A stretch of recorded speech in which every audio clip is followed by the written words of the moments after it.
You said, oh, well, they do someone stop the running thing. Yeah. There was a document at the bottom of the document.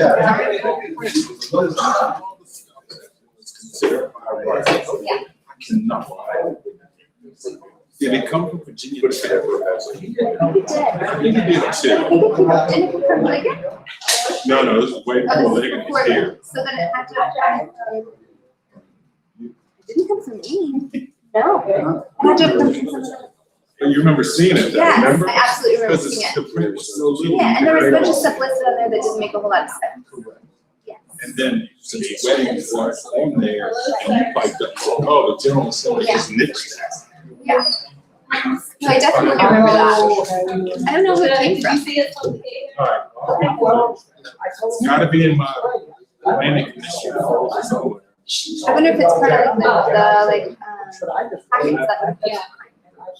But I don't know what meeting. And the meeting was on that day. I know. So it'd be Would have been less green, I guess, right? March, April. Okay, somewhere there. I recognize it. Because I've reached out It's beautiful. to planners. Yeah. Uh-huh. To ask a specific question. Yeah. Hello, Chairman. Yes, it is. Right. But there are some, you know, there are counties that put restrictions on those kind of things. There's some that do, like, you have to have your music off by 9. Oh, yeah, I agree with Some that. that have, like, I've been to some that, like, security, you have to have security at your wedding. And you can. Drunk people. Yeah. Yeah. I was gonna put an ATV. Oh, an ATV. Yeah, I think that's bigger. I know more. That's Well, you got probably to get it, that's why I read it. Yeah. It's October. They allow ATV, not UTV. UTV is. Bigger? Is It's that what the the difference? side by side thing, you know, the bigger Oh, gator looking yeah. thing. Yeah. They don't allow that. Huh. I don't know. I think this might rival your barking dog situation. Yes. I've gotten nothing but like letters and emails, all kinds of stuff. Yeah, it's not charging for that. So it's today.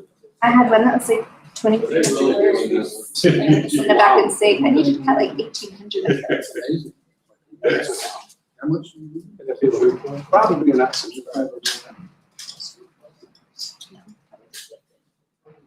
A lot of them are Orange County. Yeah. That's it, most of them. Some are set. Well, and one of them, I know. To share one What's her more. name? I'll never forget all what's her name. Yeah. Hammond? No, she's got a, she doesn't go by the short.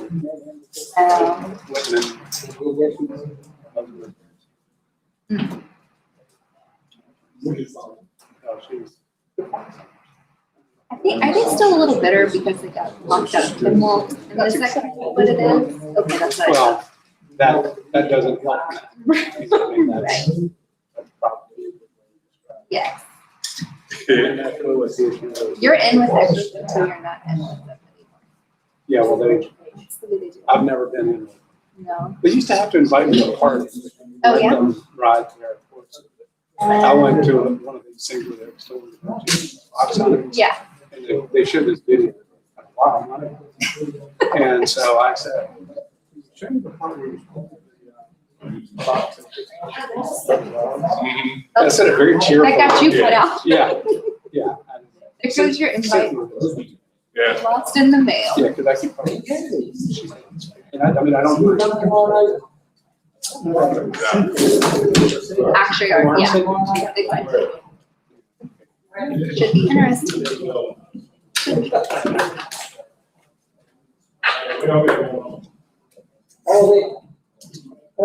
And Yes.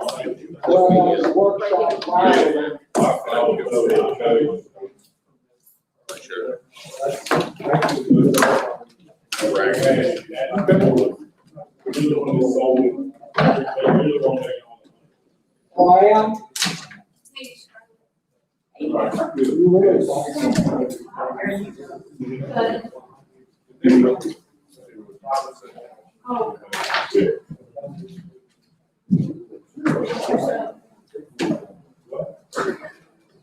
Trouble over there. You're just having a rough day. Falling apart.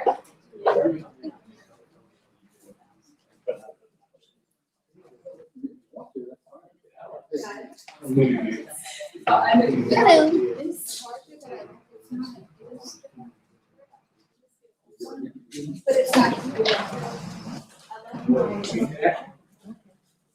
That's who was behind it.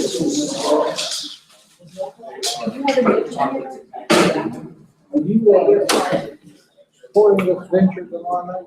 Okay, all right, whenever. So I didn't even see my email till today because I've been.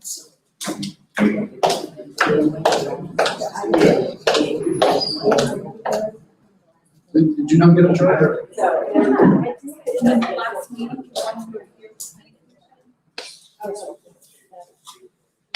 It's like a little.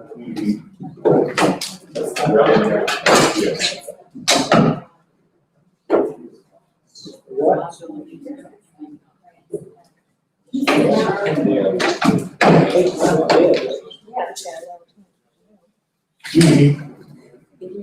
Oh, just put it in the basement. No.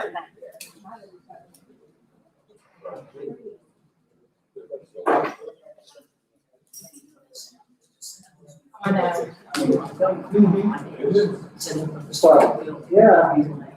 I'd like to. I was gonna see a Charlotte.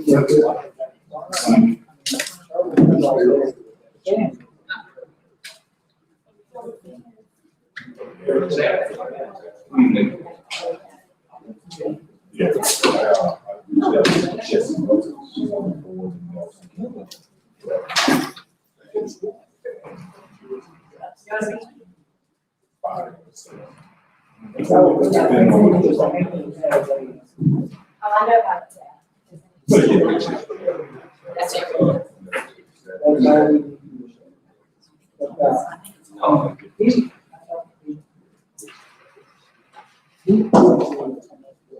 thank you.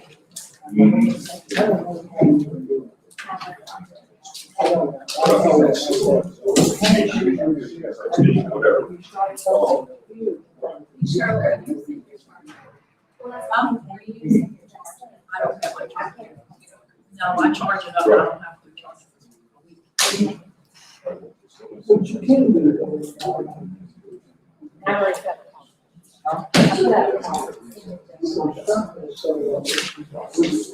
And the thing is, I didn't have kids today. Oh, yeah. I had so much time in everything. It's one of those days where everything takes way longer than it's supposed to. And usually, I hate that address. I can get a lot of.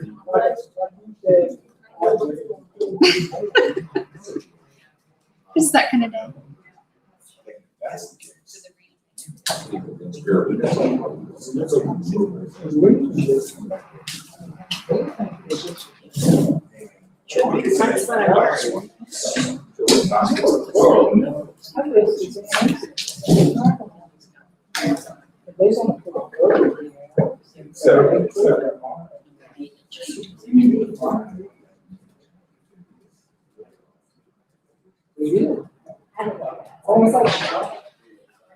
I think I didn't even know. That's great.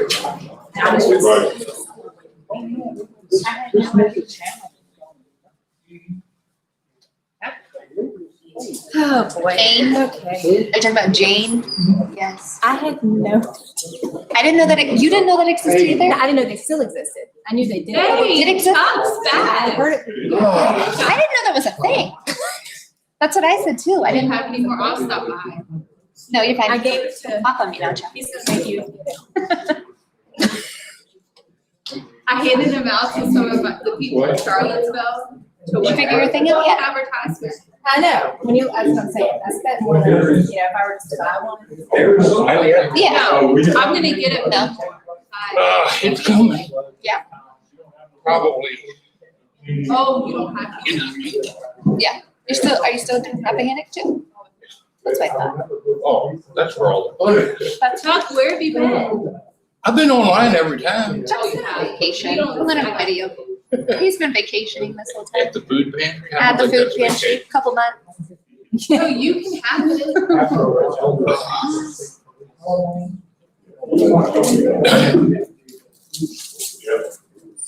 Did you see these? No. Very interesting. But did you see Trump, like how Trump had his, the emblem? I'll take It's it. like the Madison. Okay, that'd be really cute. What is He had like a what? He had like the United States seal on his mask. Oh, did he? But it was like fancy. But I was like, oh, that'd be cute to have like. Sure, it was fancy. But this is the actual website. Hey, Jay, how are you? He, You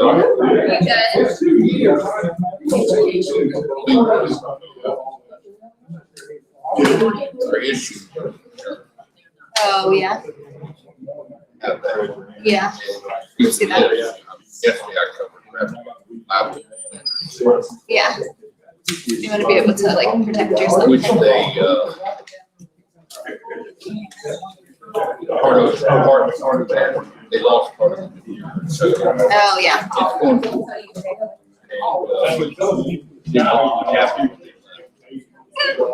So, She likes it. I do. Who are they owned by? then, Yeah. Rappahannock Media, Oh, so it's like their own, well, they're not a. inside Noble, they own that also. Oh, yeah, yeah, So yeah. they're Okay. big. They're looking for somebody, actually. Well, yeah, they're looking for somebody to cover at the time. Yeah, I think that's what. I Sitting at the VPA, yeah, VPA was running like a job listing. I applied. Yeah. Had a great interview. But doesn't. But I suspect this lawsuit's gonna have something. I don't know, they've opened it back up again. That was part of what the listing said. It said something like, you know, that they had slacked off due to COVID, but now they're ready to hire or something. Yeah, but I couldn't get around. Yeah. Yeah. Password up there. Oh, I don't remember. I had it. Been gone too long, you don't I even guess know I've the been past. gone too long. Capital, all capitals, MBOS. Yeah. Yeah, lowercase. Lowercase what? Lowercase meetings. Meeting.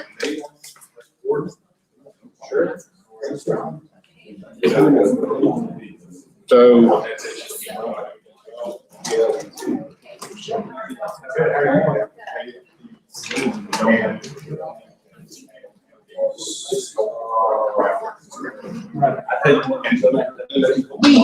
It's not very good. What are you expecting? You're expecting good connection?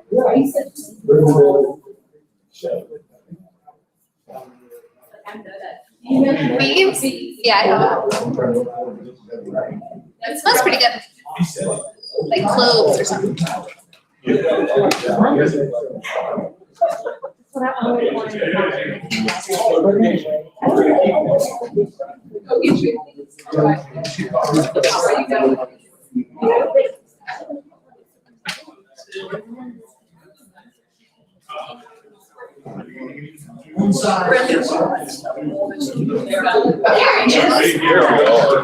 What are you?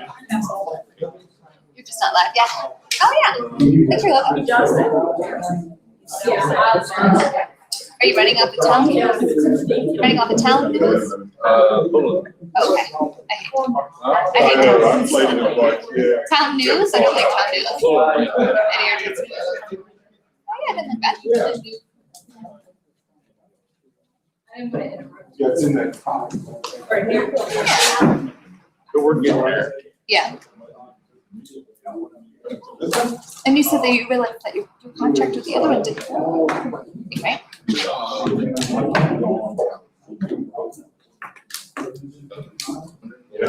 Nice.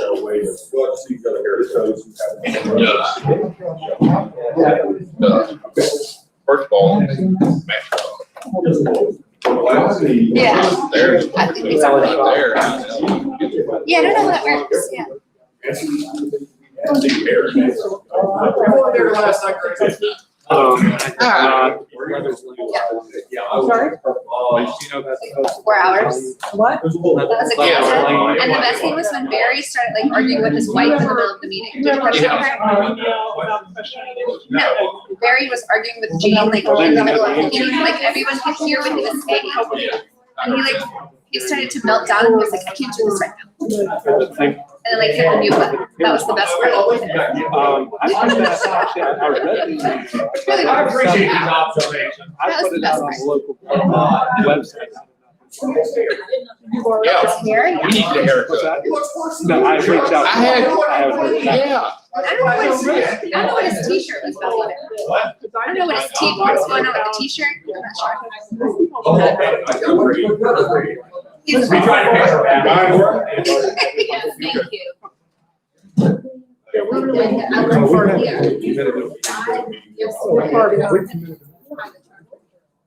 No, well, that's kind of the question. I mean, my understanding. Hey, Clay. How you? Good to see you, buddy.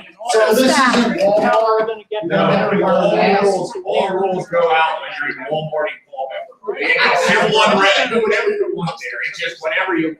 There's a lot of. You're not going, Joe, you're not going to the Walmart? Accounting issues related to stuff like if the money came out of. I thought you were, a visitor. Yeah, it's cool. You going into Walmart? There's a woman. There's different. I don't go to Walmart or Walmart. That's like asking. What I can tell you is the local government says the rules are still. So what? The rules are still. In other words, No, but yeah, so now I'm talking about the accounting rules. If you give, if we get federal money, and we give. Hey, what did he say? I didn't even know. I think it makes. School boards could choose. Oh, did he? I know he said could choose, Or we go by. like, to read. Huh? That's right. They buy the I didn't catch rules. I was gonna say, how am I gonna go Wanting to have it. to? His problem is he's like, likes to please everybody, and he's like all over them, so that nothing. Well, you know, he says all masks everywhere, and then he doesn't have one. Well, I will have time. Exactly. He tries to Tomorrow, please I'll you. get Touching the mask, touching I can look at the it. Well, I mean, I guess the question is who's handling, who's gonna be responsible for the public advertising? Because I don't normally do stuff like that. Yeah, he said this is. I have plenty to do. I'm not looking for it. Oh, I God. prefer not to do. I understand. But I think I need to provide.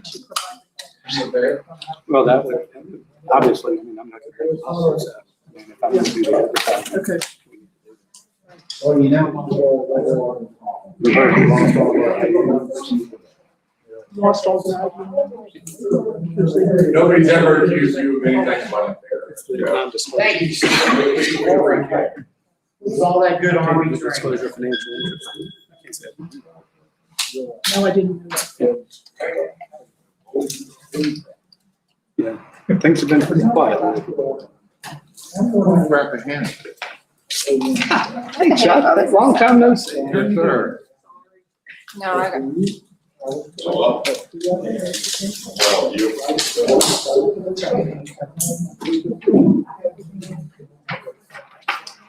Okay. Like Fisher's whenever.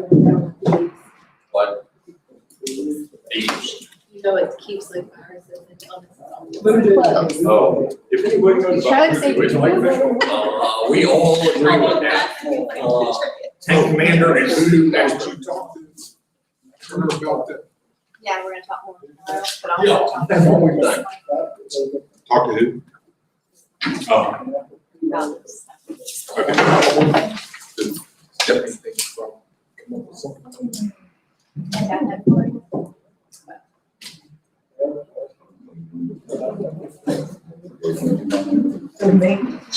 Yeah.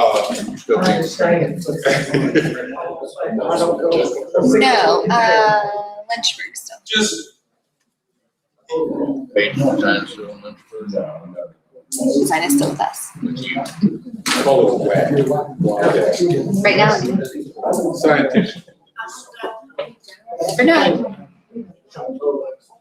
Never know. That's Alan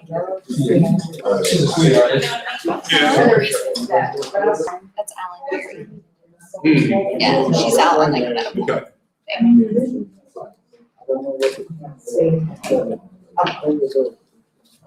Y'all folks ready?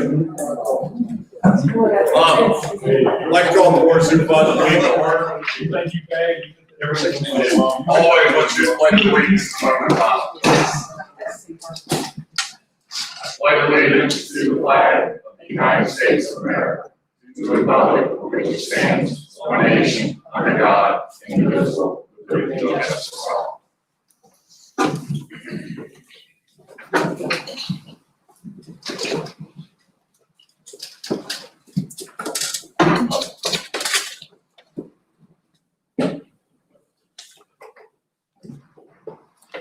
All right, thank you. We do have a quorum. Nice to see everybody here. We do need to adopt an agenda. Anything we need to add to this agenda? Anybody? All right. Mr. Chairman, I move to adopt the agenda as presented. Second. Motion made and seconded. Further discussion? Hearing none, all in favor, signify by saying aye. Aye. Same sign. As always, public comment. Yeah, we're looking at you, please. I live between Haywood, who knows where that is, and Edmond. I'm Joe Bay. You gotta open up the school system. And by that, I mean, my wife and I employ a woman every 2 weeks. She shows up to clean the house. For the last 3 months, 4th grader, she freaks my wife out, less so now. Stick him upstairs, let him watch TV. But I can't imagine how many women, husbands, whatever, and I know for damn sure they can't teach school. I don't know what's the latest deal? Now you're gonna have like 2 or 3 bus schedules, and it starts at 3, and then maybe it ends at 5. I mean, how are you gonna, you can do the nut cut. You got the budget, you got the money. But this stuff where, it's like Eric Weaver and I were talking. We're each spending $85 a month on broadband. Mostly, you don't get through the month. Why? Well, we got wives that like the internet and shop. I can't even do YouTubes. It buffers. I can't imagine. What are these people, these parents going to do? Park outside of school for 3 hours and they're beat up cars, the air conditioning. This has got to stop. The other thing is, can't wait to see what you do about that. Red paint coming. Anyway, thank you. Thank you, Joe. Maybe McDowell, I'd say first of all, I'm very glad to see you. And I'm finding these meetings very refreshing and worthwhile. I'm glad we can do it again. About the last 3 months, my wife and I have been getting our exercise by going over to Culpeper and walking in their parks. They have 2 major parks. They're absolutely magnificent. They're wonderful parks. And somebody said to me, well, why don't you go walk over Hoover Ridge? Well, I did. And I won't make that mistake again. I would strongly urge you, each and every one of you, to go to Culpeper and just look at their parks. Hopefully, at some point, we can turn that money pit we have here into something that's user-friendly and that draws people from the community of all ages in to do things that they really want to do. I think we can sold a bill of goods, and I'd like to see that get fixed at some point. Thank you. Any other public comment? The schools did announce their plan last night. A meeting that went from 7 to 10:30.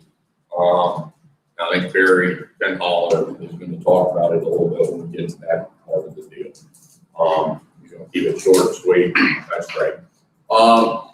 We don't have any special appearances. We do have a consent agenda. there anything we need to be following off of this? No, sir, Mr. Chairman, I move that we approve the consent agenda as presented. Second. Motion made and seconded, further discussion? Hearing none, all in favor, signify by saying aye. Aye. Opposed, same sign. All right. Constitutional officers, county departments, committees, and organizations. Don't mean to oust anybody, I'm just gonna work around the room. Ms. Murray, let me start with you.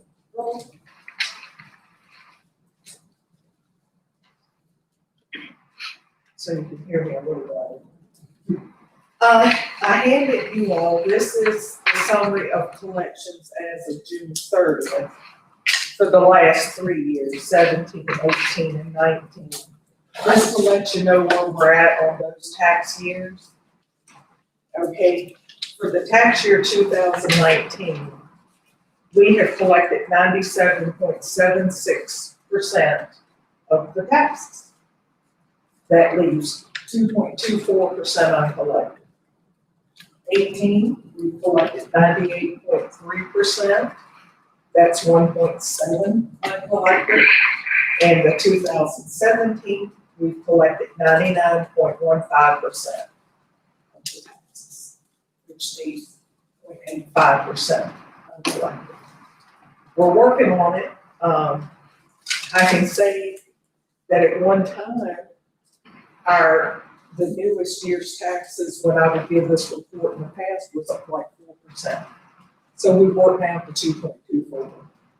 So that says a lot for the office and the people in the office. And yes, I was out, I was working when I could, from October on. But I just wanted to let you all know what was going on in the office with collections. Great, thank you. Anybody have a question for Ms. Murray? Thank you all. Thanks for staff. No. So June was a busy month for EMS, 128 calls, 9 minutes with the average response time. We were awarded a 50/50 RSAF grant for the video endoscopes. And we did not get an award for the response vehicle that we put in for replacement, which is response one. Pricing out an ambulance shelter for the 2 ambulances. And the standby at Grace Mountain is working very well. That's all I got. If you have any questions. Anybody got questions for Noah?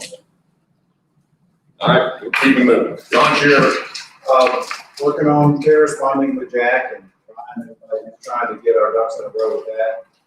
There's a local emergency management grant up again. I'm trying to see if I can name for that. They need to go to Noah's response. He's a deputy emergency manager, might be able to make that work. So with that same dollars in my new vehicle last year, so hopefully we can make that work. Like I said, it's all semantics as far as making. Working with VDM on PPE supplies. So far, we're pretty good. Obviously, we're going short on some things, but our first responders have what they need. Virginia Department of Health, working with them, we're going to have a mass testing site out at Madison County High School this Saturday from 9 to 12. We're capping at 500 people. There's a lot of questions about antibody tests. They won't be doing those there. It's just a straight, you have your positive or your negative. They won't tell you if you have it or you didn't. So there's a large parking lot there. We're going to try to put people in the driver's ed range, run them down in front of the high school, 2 lanes, talk to Ms. Adams mediation. They've run this thing before up in Fauquier. It's gone pretty well. Apparently you have a push at the beginning, and then after that initial line, they roll through pretty quick. And they did 350 some up there and done by that.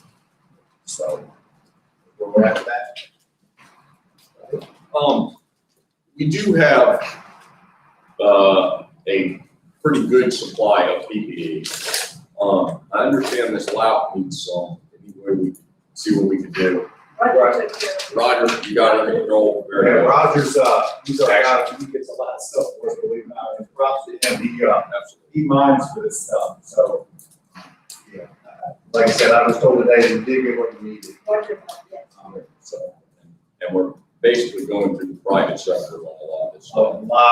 lot of stuff. And also, well, one thing I'm looking for right now is the touchless thermometers. We'll say, should have fit in time for all our offices, and so when we open back up, everybody will have, at least be able to take each other's temperature if they have to, or somebody wants it. So if anybody needs PPE, come to you or Roger, and we'll see what we can do. Yeah, come to me first. Go to John first. Yeah, but I will try to. And you'll delegate to Roger. Well, he helps, like I said, props to him. All right. John's the distributor. Oh. He's the distributor. He's the distributor. Well, that's okay. Thank you. Brian, what do you got? Trying to be part of the chain. Next gen number one is moving along, we're still in the delay from COVID on that, we're looking at September for the 911 system. Everything else seems to be falling in place, our GIS information is moving along, and it's being Q&A now by the state. The state they went well. Radio system is moving along as well, we're still trying to bed down that foresight. It looks good, there's some hurdles we gotta jump over. I'm pretty confident about that as well. I got questions, Brian? I got one thing, Mr. Chairman.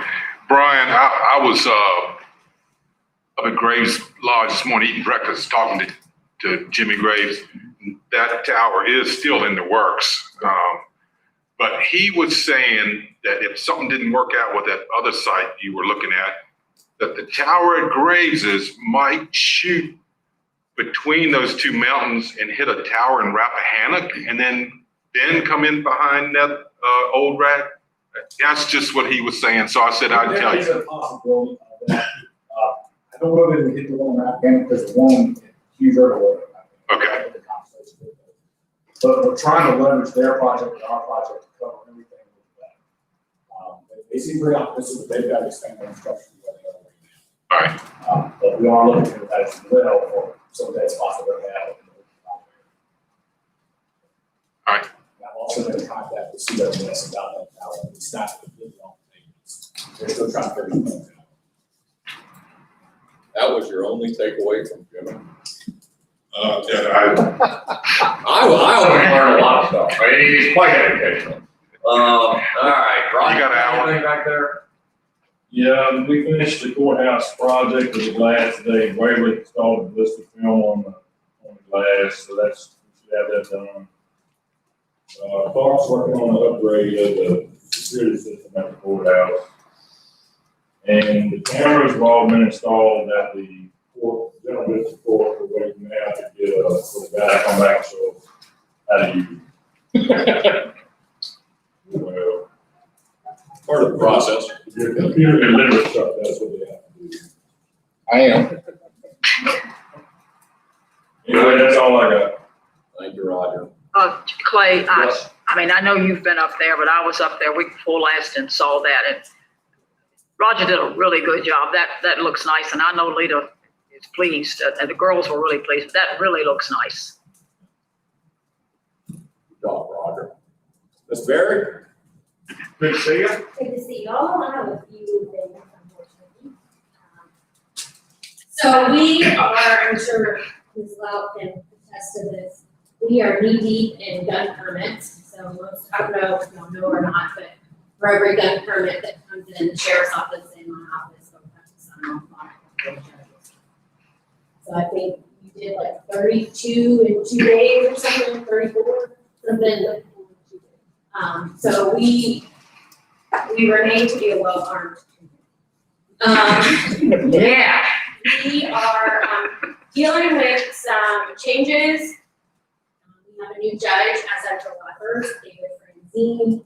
He has an accent over the E in his last name, and I will tell you that it's acute and it's going to be raw, so I will not tell you which way it goes, but I will show you later. But he does have an accent. He has sat in Madison twice. We are also, you'll recall, we worked in part over the past year or so about going towards a drug court in Orange that Madison would kind of tag along to. It's been in the works for quite some time. We set training dates for tomorrow, Thursday, and Friday in Orange. So we'll be going and doing that, talking about how to set that out and look. It's still in the preliminary stages. As you can imagine, Madison doesn't have enough defendants, thankfully, to sustain our own drug court, but it is kind of widely anticipated that among the criminal justice reforms that are working their way through the General Assembly, that drug courts and other things may be a part of that. So it's an attempt on us to kind of get ahead of the curve. I'll tell you quite bluntly, we have worked around the lack of a drug court. We readily agree for appropriate cases for them to go through drug courts in other jurisdictions. We allow them to go to year-long residential programs. So we have worked in drug court-like things, even though we don't have a drug court in Madison, because we recognize that public safety has a vested interest in a lack of recidivism. Also for Kevin's benefit, I would let Kevin know that I also connected Judge Francine with Mr. Goodlow to get him wrapped up in the TJCP.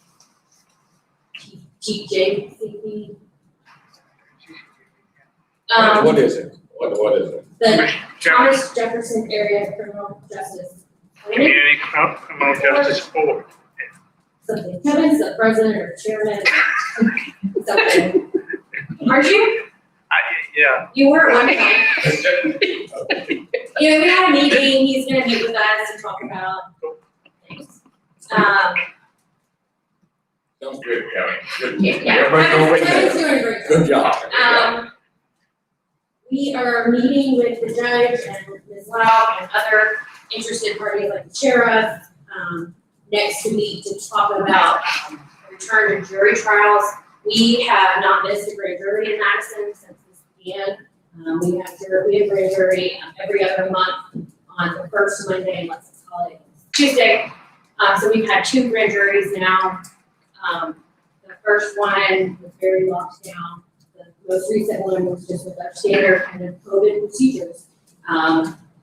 You know, our offices haven't closed, so we haven't missed court yet. We worked with the jails and the sheriff's office and the clerk's office, both in the file and the district court, to make sure that we were able to take care of people in a responsible and appropriate manner. Not just, you know, there's been a lot of talk about resolving cases for the benefit of defendants, but quite frankly, what's near to my heart is resolving cases for the benefit of victims. Because they are a very important part of our cases. I'm also working with Bruce to get Wi-Fi installed in the courthouse, both courthouses. I asked him to use money from last year's budget, of my office's budget, to pay for wireless access points in the courthouses. I asked him to buy 3 so that we can be sure to cover the 3 courtrooms. So we're kind of waiting to see. I think there may be a cost for installation of them, to have them mounted, but we'll cross that bridge when we get there. One of the reasons for that is that, as you'll recall, you authorized money for my office to go through and obtain a case management, because we are using Microsoft Works, which is predates Microsoft Access.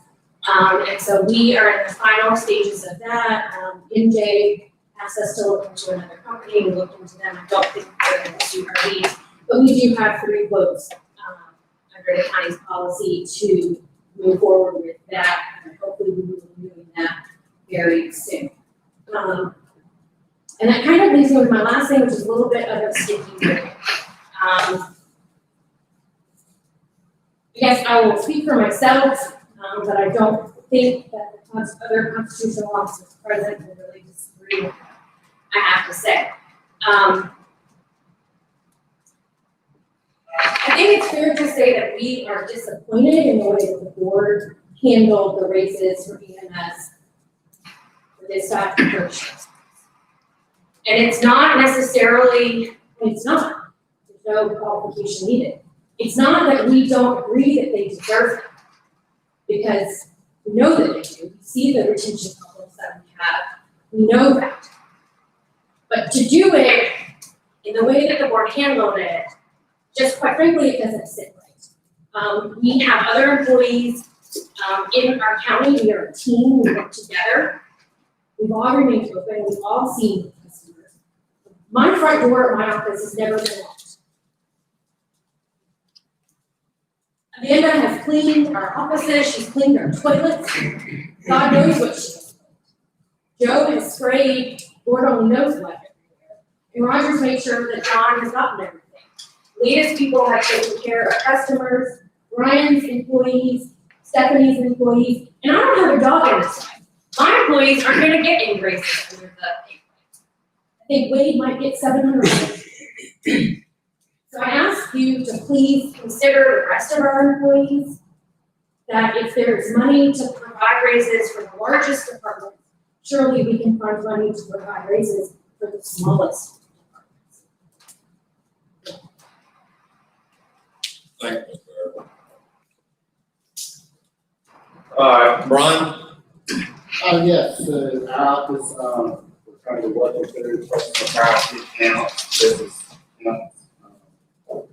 Trying to get those weeded through, we still have a lot of, even though thankfully we don't have the forms anymore, which is, I think, pleasant for the community, but we still have to work through them.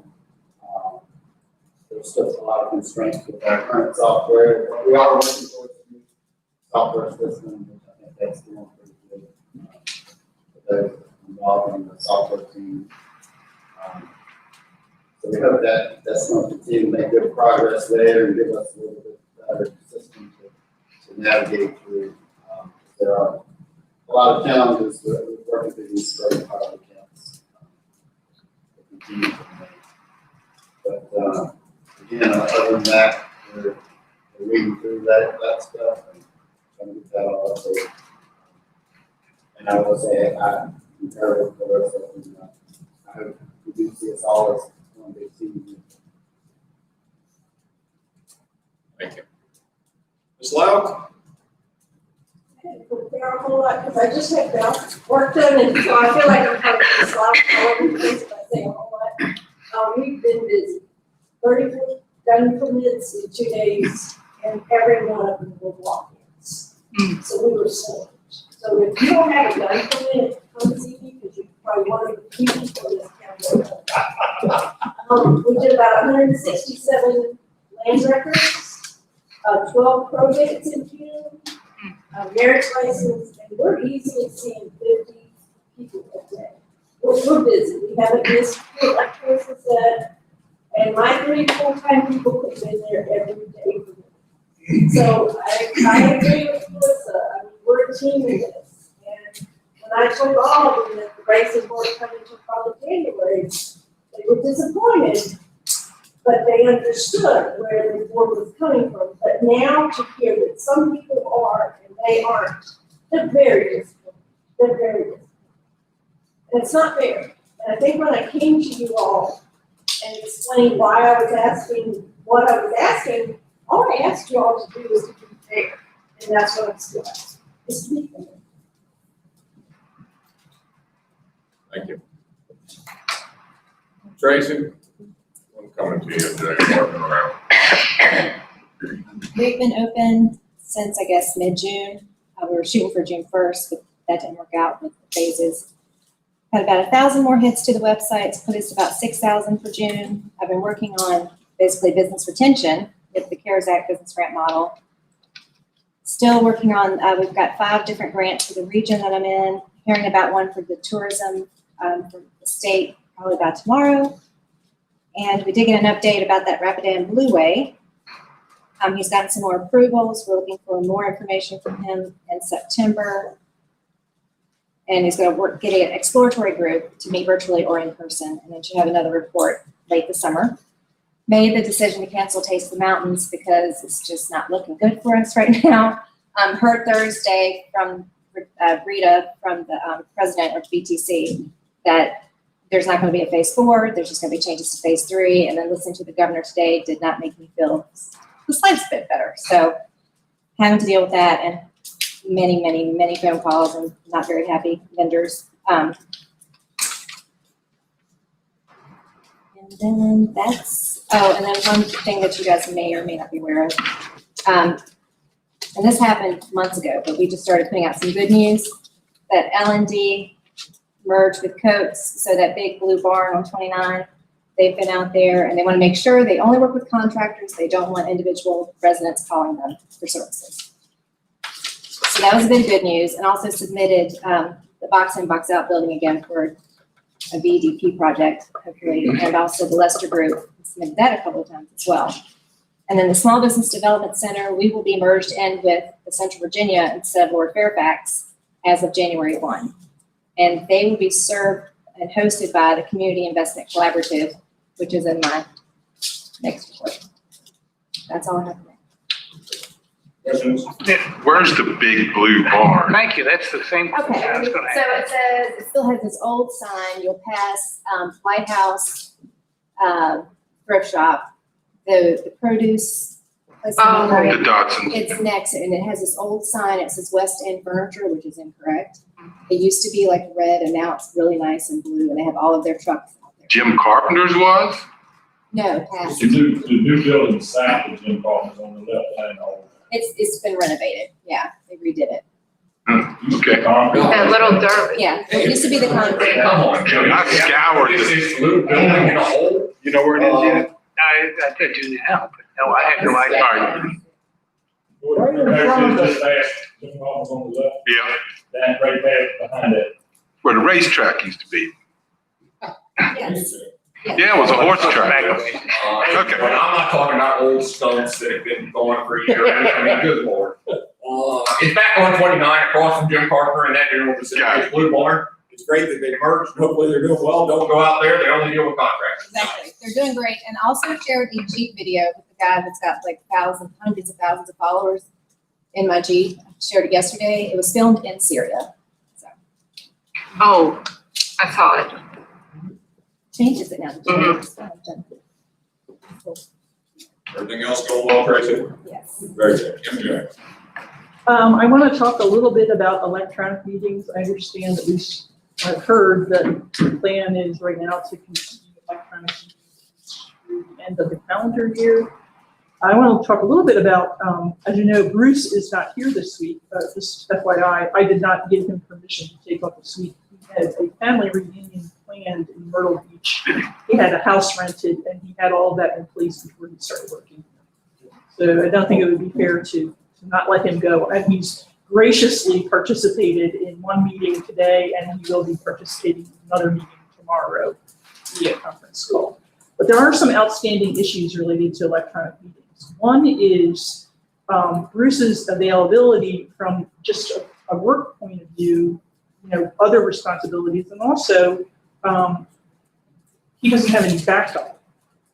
So I think there has been some discussion potentially about developing a group of people that we could train to do this and maybe pay, so that Bruce doesn't have to stay here until 10 o'clock at night. Apparently, last week Bruce trained Hobbs and Ligon to start this go-to-meeting and Vimeo and whatever other meeting. There's another consideration in addition to that, which is since March, Bruce has been using his own personal equipment to edit all these videos, which includes a very high-end computer that has great audio-visual capabilities. And he's also using some of his own software. So my recommendation or my request to the board is if he's going to continue to do this, we either need to reimburse him for using his own equipment, or we need to go out and buy the equipment that we need. His estimate is about $2,000. Here's money. That is not in my estimates because it's something that we only talked about recently. I didn't originally ask for any money. But I don't think it's appropriate to ask an employee to use their own personal equipment for a 9-month period of time without any kind of compensation. The next thing I want to talk about is a subject that came up among constitutional officers, but I'm going to take a slightly different tack to it. I was told on July 2nd that these increases were to take effect. That was one day before a 3-day holiday weekend. And we needed, in order to get the payroll done, we had to have numbers changed for over 50 people on Tuesday of the following week. I'm asking when there are, and I tried to emphasize this last year when we continued to change compensation or hours for EMS, we had this problem with health insurance. Large scale changes to payroll are intensely time consuming. And I would really appreciate the courtesy of having as much time, even if you don't know if you're going to do it, if you're thinking about doing it, to not be put under that kind of pressure in the future to get something like that done. The other issue is the money involved in what you did for public safety. That will cost you, because you only appropriated half of the budget this year. Right now, until you appropriate second half, you only have $138,000 in contingency.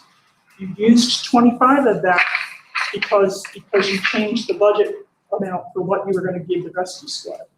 The additional cost for the public safety people with fringes is another $78,000 as a use of contingency. And that actually, it may be a little bit more than that because there were 2 payroll changes that I hadn't calculated out. That leaves you, if you want to use that, and I want to get this supplement on the books as soon as possible because I can't interpret my budget if I don't have the right payroll numbers. Extremely important to get the payroll numbers accurate. I couldn't do it this time, but I want to get it done for August, so I need an answer on this question. How you want to fund that $78,000? Do you want to take it out of contingency or do you want to take it out of fund balance? Because if you take it out of contingency, it leaves you with $35,000 left until you appropriate second half. So my recommendation actually would be, yes. So what I've heard, and I was on a call yesterday for something unrelated about hazardous pay, is some localities have decided on a 6-month hazardous pay policy, and they actually decided to pay hazardous pay out of fund balance. So it would seem that this is something comparable to that. I would recommend actually for this kind of thing taking out fund balance. Because I really don't want to see you down to $35,000 in contingency. We discussed hazard pay, and it didn't come up being the winner in any way. So we could go down the fund balance side and we could salvage it.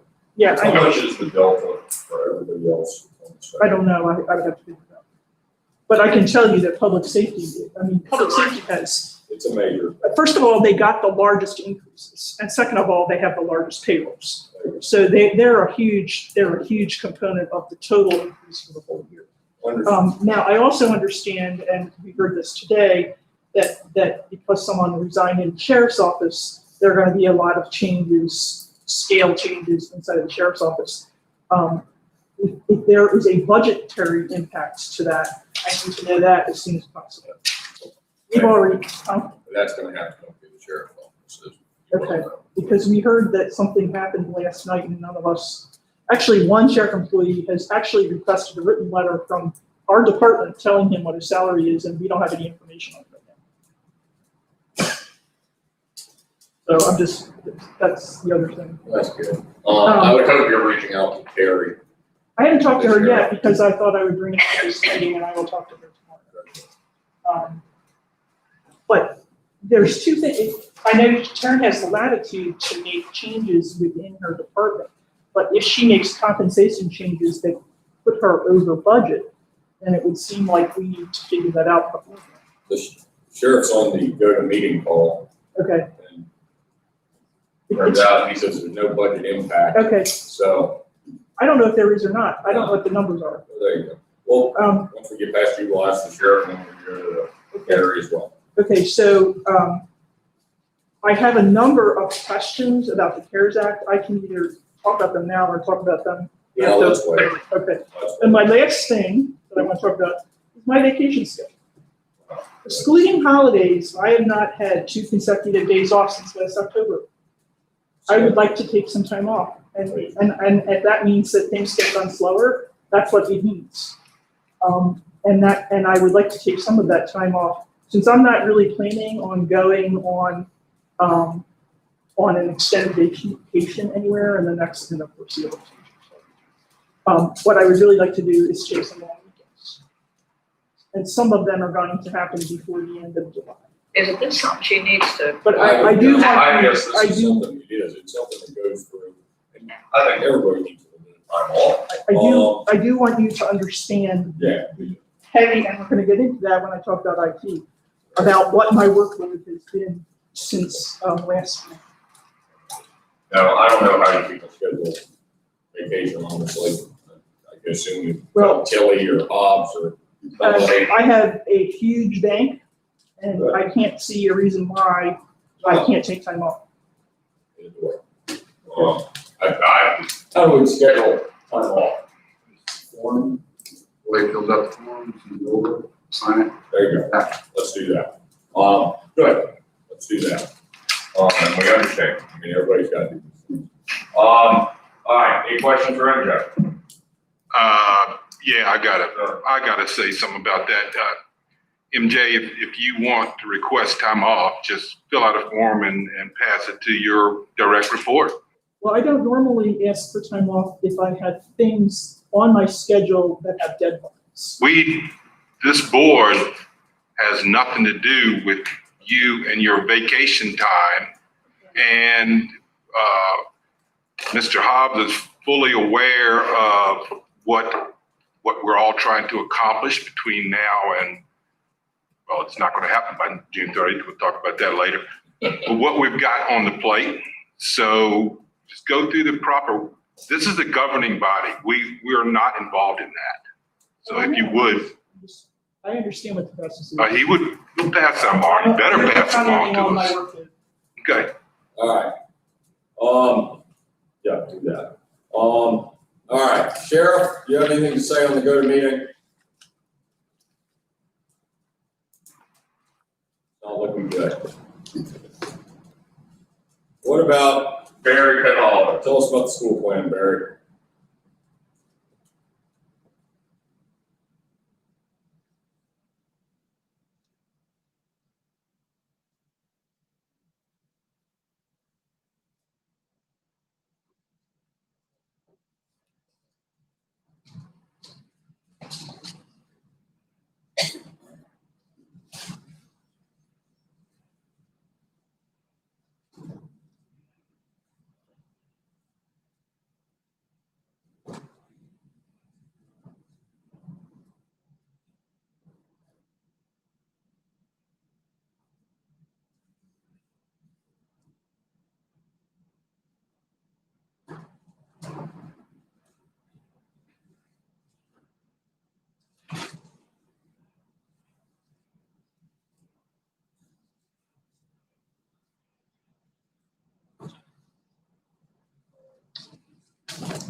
Anybody have anything prepared? Bad situation, they're trying their hardest. Last night's meeting, I think, had well over 400 people on there. And they answered questions for, I don't know, an hour and a half, 2 hours almost. Which I think everybody should appreciate, that's a challenging thing to do. So, thank you very much, Barry. Mike Fisher has a question for you, Barry. Hold on. Go ahead, Mike Fisher. Mr. Penhall, is there any plan for helping with devices, as you call them, computers, for homeschool or private schools in Madison?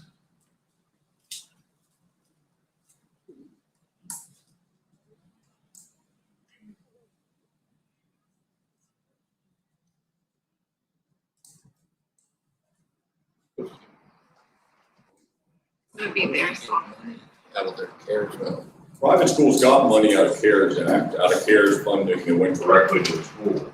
And also, I'd assume you're paying some type of tuition to the school. If you're paying, I would certainly think they could make an accommodation. Well, how about homeschool?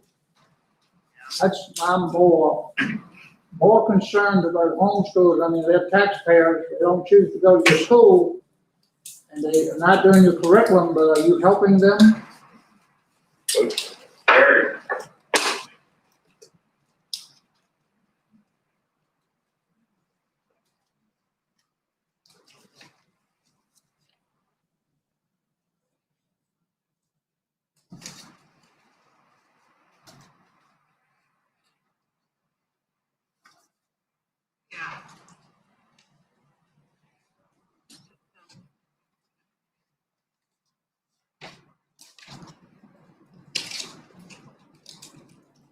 All right, thank you, Barry.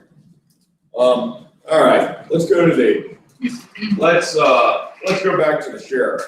Sheriff, you got anything?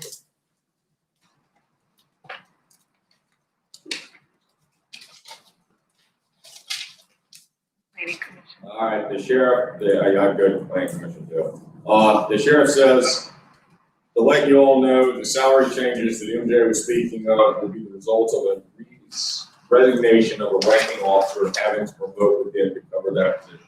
There will be no additional funding being asked for. It will be turnover money from the resignation position. The salary information has not been provided to MJ yet because resignation of the officer just happened. They will get to talk. Mike, tell us about the planning commission.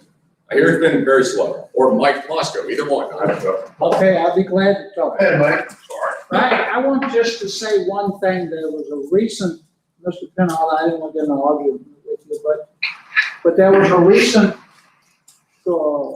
Supreme Court decision that said that we may not be able not to, if somebody asks you to give them a device in homeschool, that you won't have to do that at some point. That just came down, it was with the Catholic school, and I believe it's coming to the homeschool. So I'm not sure if somebody, I've had several people down my way ask, you know, I chose to go to homeschool, but now, you know, I need the device, and we don't have a tower, I don't have any help. Is there any way to get me anywhere? I don't have the answer for that, I asked. I didn't get really an answer. What? How are they doing it? Yeah, what were they doing before? What were they doing before? Yeah, because they were homeschooling prior to this. What was going on before? Did they not need the computer before?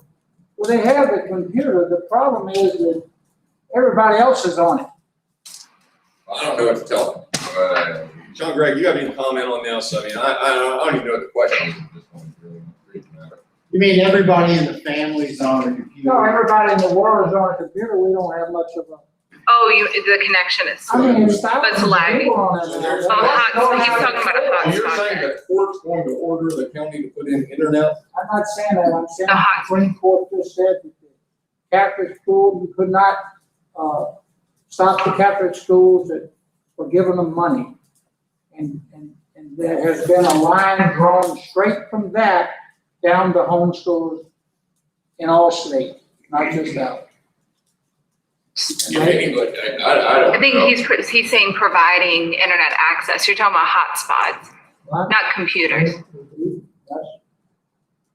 I'd say it's because the internet's slow now, because we'll all be on it.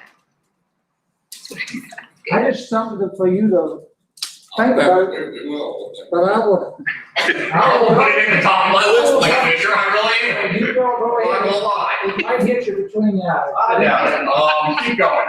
Okay, the workshop tomorrow night, the planning commission workshop. Big hot spot there is the Press Ray event venue on 231, which we've been working on since early 2019. A lot of false information, but if you want a lot of good information, read the Madison County Eagle last article on it. Did a very good job explaining the entire process. That has not deterred some people from putting out false information. So it's 6:30 right here tomorrow night. We're also working on the planning commission bylaws. We continue to work on the 4 dwellings on a private drive. One side note that I'd like to, there's been 2 solar inquiries on a farm on Waits Ground Road next to where we used to have our farm. We have a solar ordinance in place. In my opinion, it's a very good one. But it is something that you might be looking at to address. Thank you. Mike Mosco, do you have anything to add? I apologize. That's quite all right. Now, the only thing I have to add is tomorrow night at our 6:30 meeting should be quite interesting. And we may be lifted, so bring a bottle of water. 2 times a week, Gracie. It's gonna be good. Any questions about the planning commission? All right. If I missed any constitutional, county department, anybody else that just like to say a couple words, we'll take that. So, do you think we should say, I mean, we've heard from, I don't know, everybody at this point about the pay deal. We apologize, we cannot cater to everybody. And our short-sightedness was not right. The direction was that EMS, dispatch, or not EMS and deputies are going to people's homes and exposing themselves just directly. We appreciate the work that all employees do in Madison County. I hope that we've been good stewards of that and conveying that for a long, long time. I think that when we held court in here trying to do all the salary stuff, I think we were pretty generous with most people. We tried. And any requests that come to us, we try our best to get you what you need. Apologize, it's not exactly what everybody wanted. It's not fair, sorry. We can definitely put it back on and we can talk about it as a board. Sorry, everybody's feelings are hurt. That's just what it is. We can't put it back on, we can talk about it again. not meant to single out people or make anybody feel bad or try to cause inequity about from the group. And I understand everybody works together. That's just my 2 cents on it. Life's not fair, is it? And I would like to see the numbers, MJ, on the rest, because I know we approved the larger portion of that, but I would like to see if we're taking it out of fund balance, So if we did the entire. if I could just point out one more thing. I spent enormous amounts of time during the budget coming up with different alternatives for you on how to implement the compensation study. One of the last changes I made was you decided you couldn't implement it on 7/1 because you couldn't afford to do so. So in terms of my time, it took a significant amount. That calculation is not simple. And now you basically reversed 3/4 of all the work I did. That's one issue. The other issue, which is more concerning to me, is the reason, at least my understanding of why you did that, was because the state legislature has not made a decision yet. We could face additional funding cuts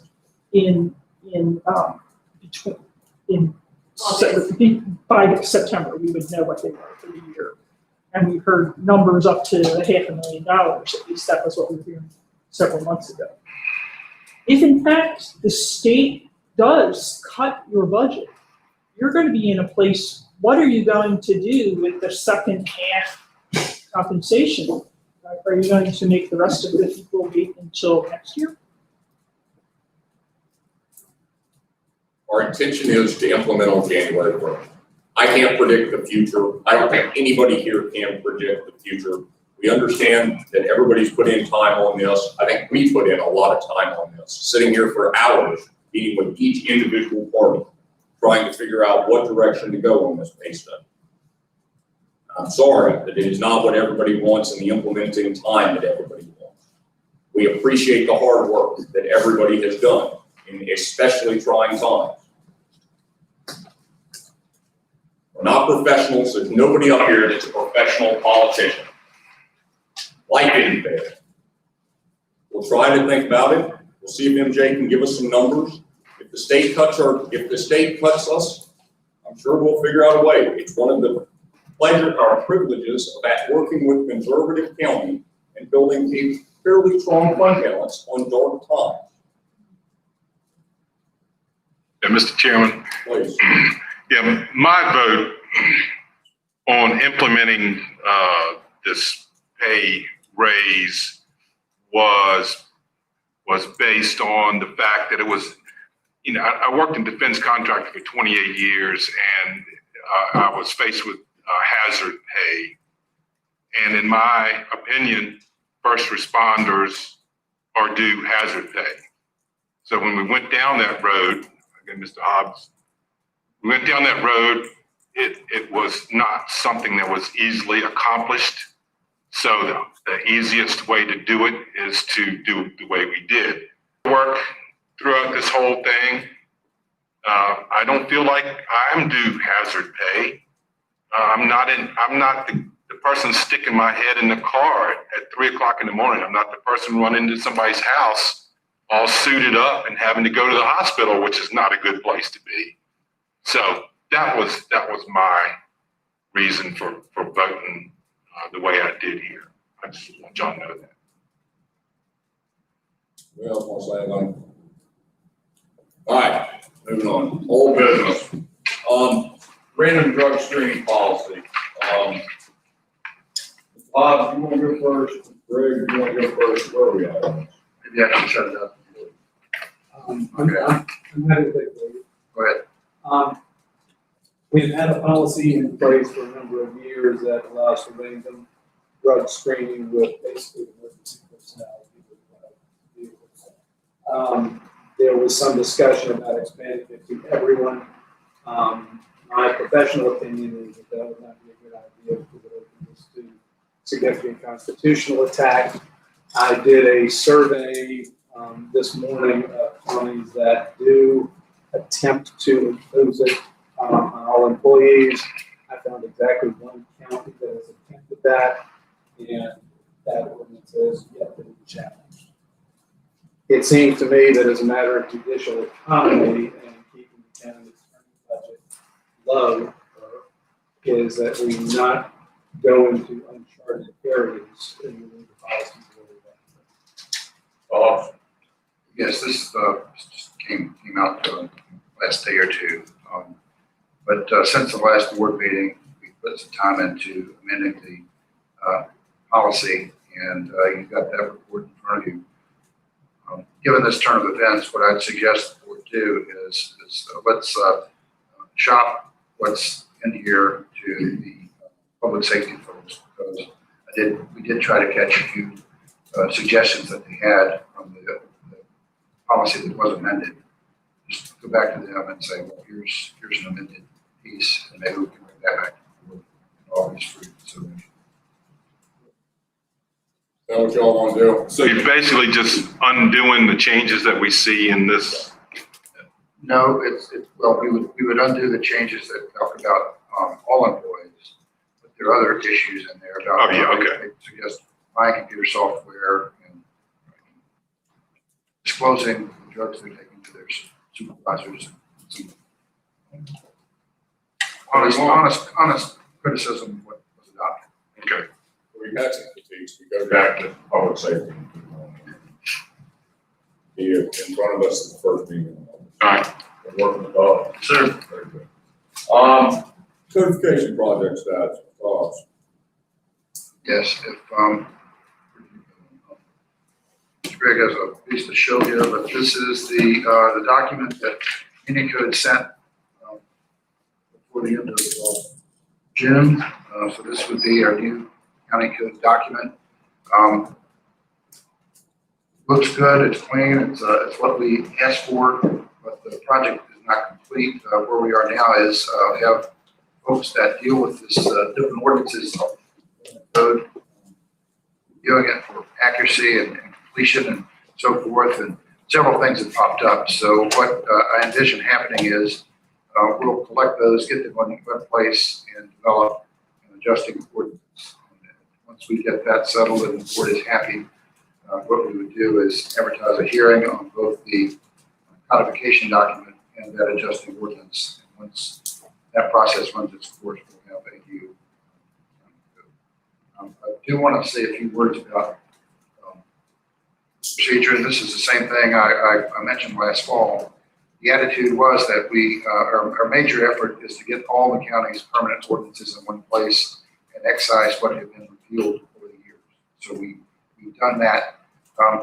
Another not small effort was put into identifying gaps and things that obviously need to be changed. And so we did a lot of that. Most of this is articulated, it's on the county website, so you can see in red line form what's been added and what's been deleted.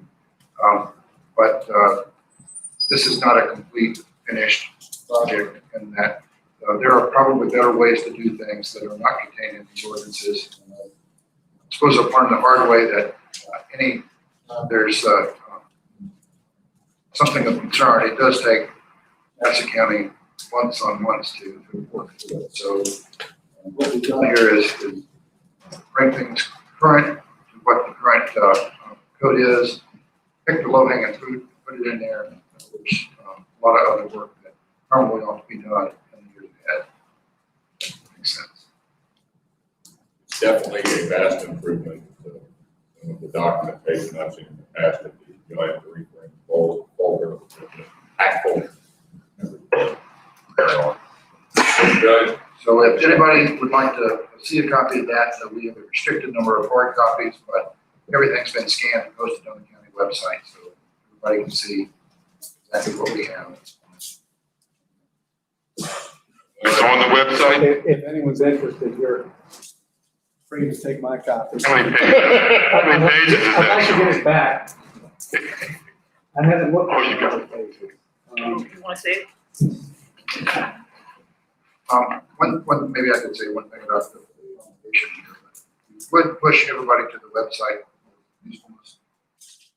When this is adopted, we have a program with Unicode is they will put it on the website in their format so that it can be indexed and searched and so forth. The website's very useful.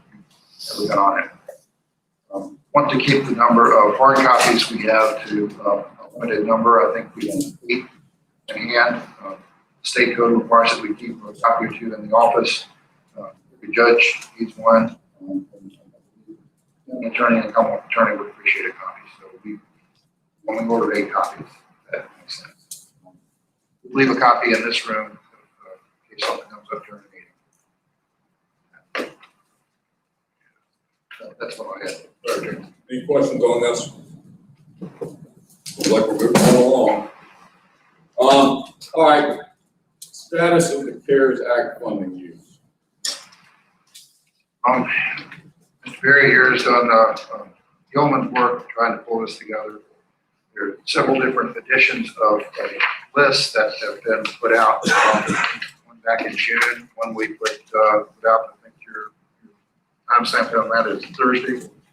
But you find out when you work on this that things change practically every day. New information comes to light. It's hard to keep up with. So what I did this afternoon is put together I guess more of a triage list that I suggest work through. The idea is that there's money's been spent, and so that's gone, and so we account for that. We have things that seem to me are fairly obvious. The board will probably want to go ahead and authorize us to finalize that, so you can vote on that maybe at the next meeting. We have this business about external agencies that have asked for money, so we ought to take a look at that. But there are other things in the back that are not well developed. They may not qualify. We've not gotten into those in great detail. So I'd push those off for a future meeting and focus on one page of that. That makes sense. All right. We do have the pending column on this. That's all stuff that's already been spent. We need to, I don't see anything on there that looks. What's been spent is up here in the summary at the top of the page. The pending is what I believe might be before the board for discussion that we would, what we do is set that up for approval. The other one that needs to be added, and Mr. Hofstra was late today, was the school has already spent $196,136.75, and that's purchasing the computers for all the children that we didn't have computers for already, and the software and the miscellaneous that goes with it. So the available balance that's non-committed at 776 needs to basically drop by 200K.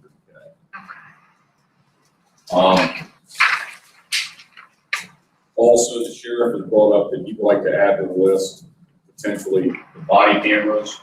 And the question on the body cameras is whether or not they can be tacked to COVID. And Louisa has gone down the path at this point, apparently, that they're using it as contact tracing type of deal. Trying to talk to Greg to make sure that's still good. Also, we probably should add Bruce's computer on the IT side. That is directly related to COVID. And the school also says they have on the back somewhere on the sheet that was in our packet, or it's on the bottom of the first page, they do not actually want the county hotspots and T-Mobile because they have not had enough investigation at that point. So the 294 needs to come off the list. But the 196 takes the place of that. Yeah, mine's 100K.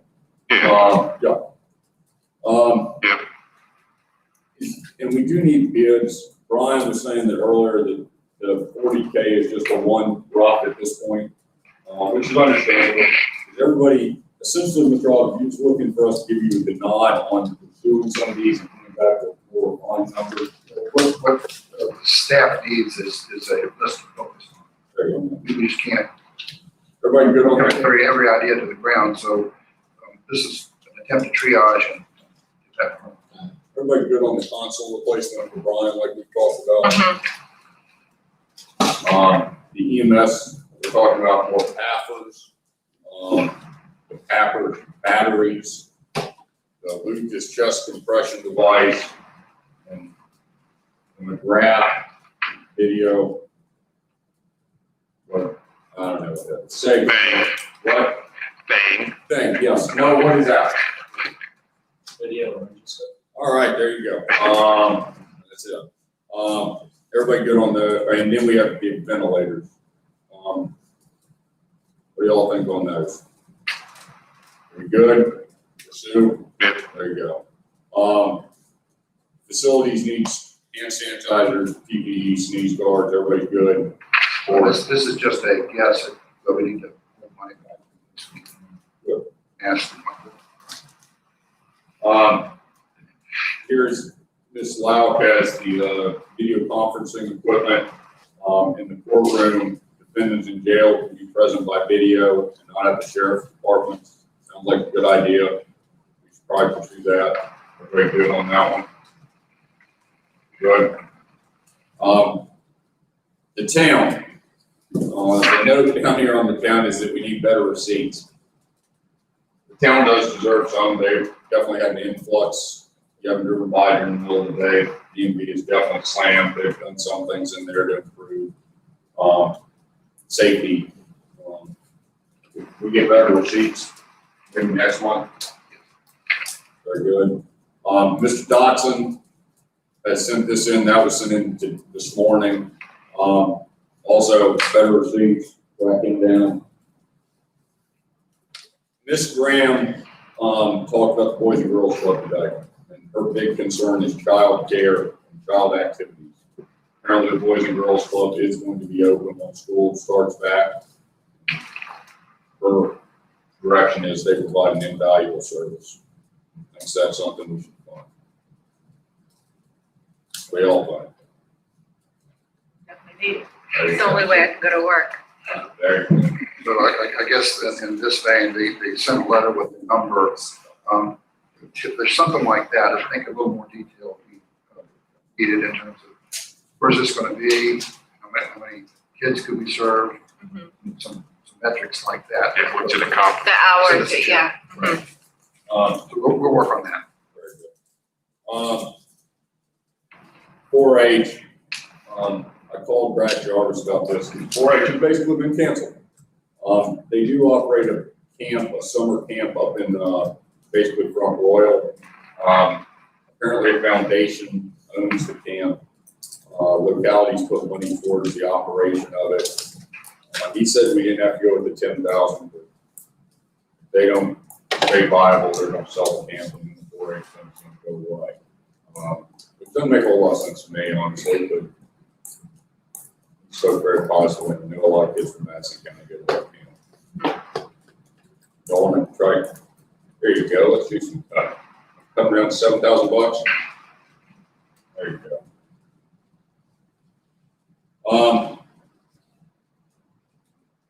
We're going to talk about this in a little bit. The Small Business Recovery Grant Program. I'm interested to hear about it. I don't know. Is that coming out of CARES? Yeah. Yeah? What's coming out? Okay. Y'all want to pursue it, or, I mean, we are going to talk about it here in a little bit. Just want to put it on hold for a couple minutes, let Tracy talk about it, and then see where we go with it. Is this, what is BASAP? And they need $3,000 modified operations cost. They probably had to move from, they probably had to move from doing like your analysis or breath analysis to using saliva, because when, and they probably also had to install computers and things so that they can do Zoom meetings. Everyone that's convicted of a DUI is required to complete except for so it's probably a reasonable cost. Yeah. I think Jeff Early is our representative from Madison. I certainly, so apparently they just. Sort of a state agency. It's funded by localities, and actually I think the idea is that it's funded by fees of individuals that we serve. So it's theoretically a I've never done anything with that before. I don't think they'll give them money in the budget or anything. So let's hold off on that. The schools, let's cross out all that. The actual number they totaled about, Mr. Officer sent out copies, 196, 136, 75. They do have it all itemized down to fairly accurate money. Everybody good with the schools getting some fair money? They did get, and then another pot of money, that was 183 after the fact. Where we have time restrictions on ours, it's December this year. The schools are using a lot of that to kind of hold the budget together. They don't have the time restrictions. Apparently it goes to 2022. I think they're using pretty diligently. Mr. Chairman, I don't know the answer, but I'm going to ask the question. Do we have a public hearing requirement? You know, you're the lawyer. Yeah, I will. I would look into that maybe. Well, I think what might be appropriate is we certainly discuss it tonight. But if we need to have a public hearing, I can have an answer to you on that Thursday. What might be helpful would be to list everything, we schedule a public hearing for it, and then we vote kind of finally, after an appropriate public hearing. You want to look into it. The first public hearing we go to do will be the first meeting in August. Understood. I will see what I can find out. Jack. Okay, so I am 99% positive that you need a public hearing because this is a budget adjustment and it's $1 million. And since we don't have a $100 million budget, you have a requirement when you have to appropriate this money, it's not in your budget right now. And $1 million is more than 1% of our budget. So, and not only that, most surrounding localities have already had their public hearings on this. I think I could get you a list of everyone that's already had. I don't have that list. I'm kind of concerned. One thing you have to keep in mind is this money crosses over 2 fiscal years.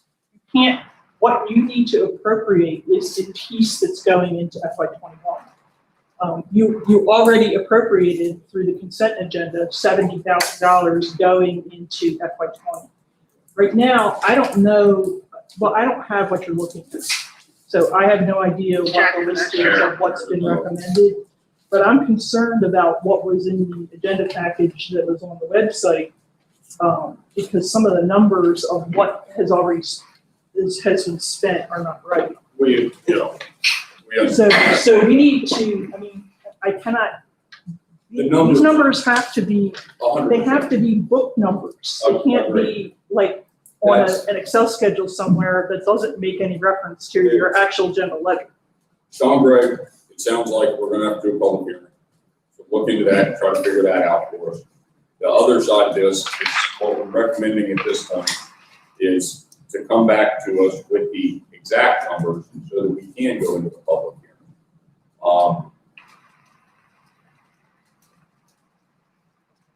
So the only funny part about this is we do not budget for the $1.12 million that was deposited in our account.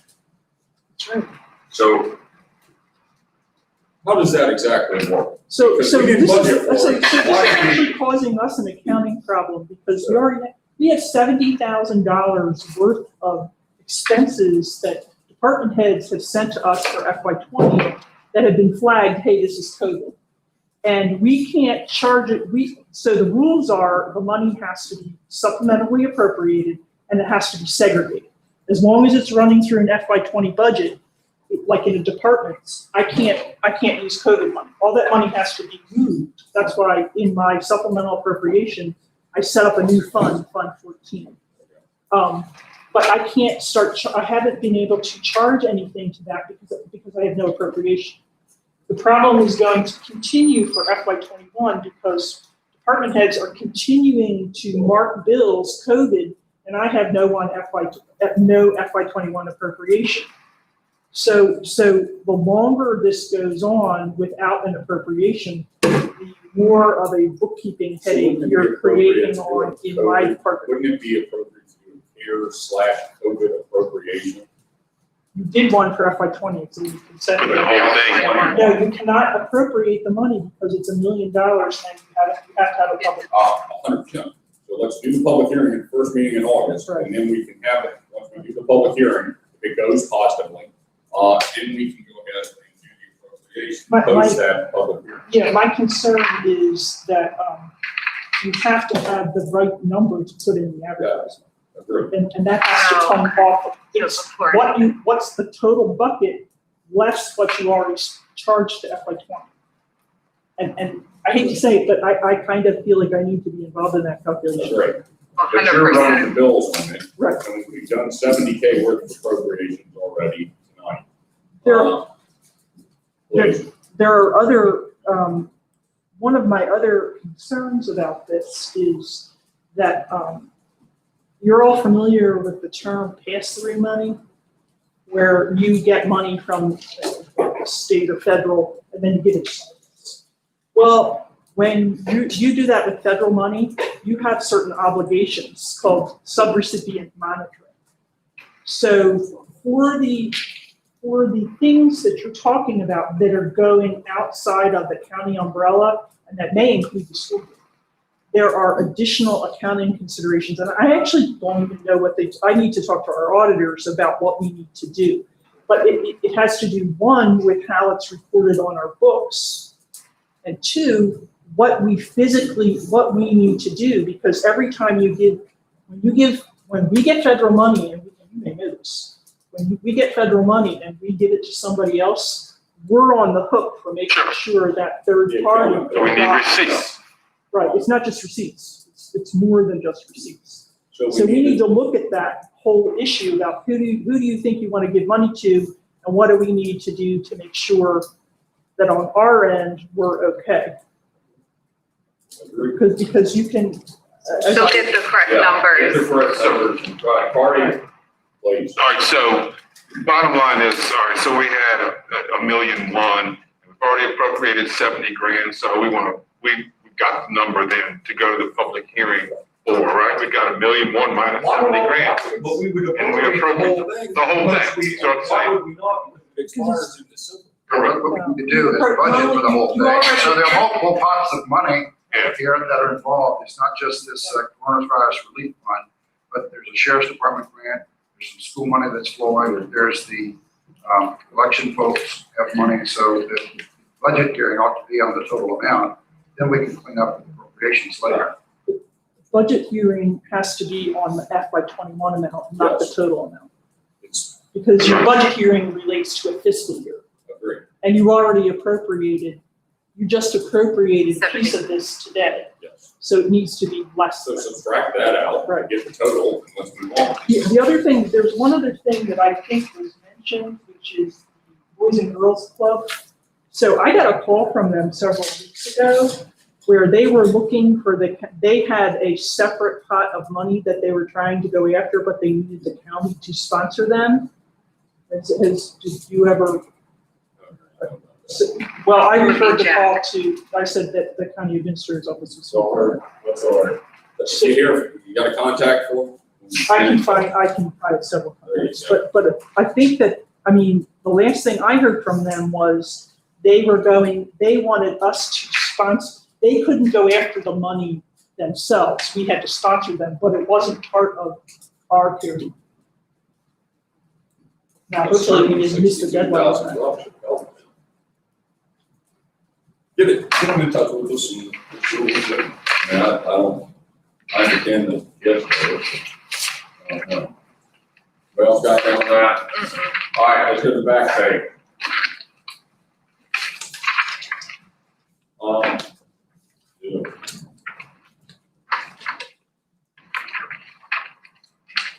find this one very hard to deal with and to tackle on COVID.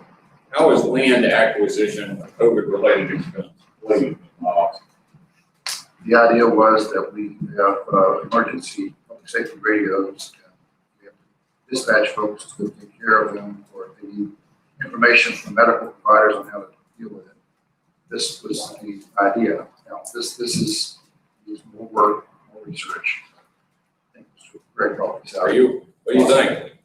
I think it is as defensible as some of the other stuff that I've heard. That's pretty good. We're doing fine now. But the idea, just to flesh it out a little bit better, or a little bit more.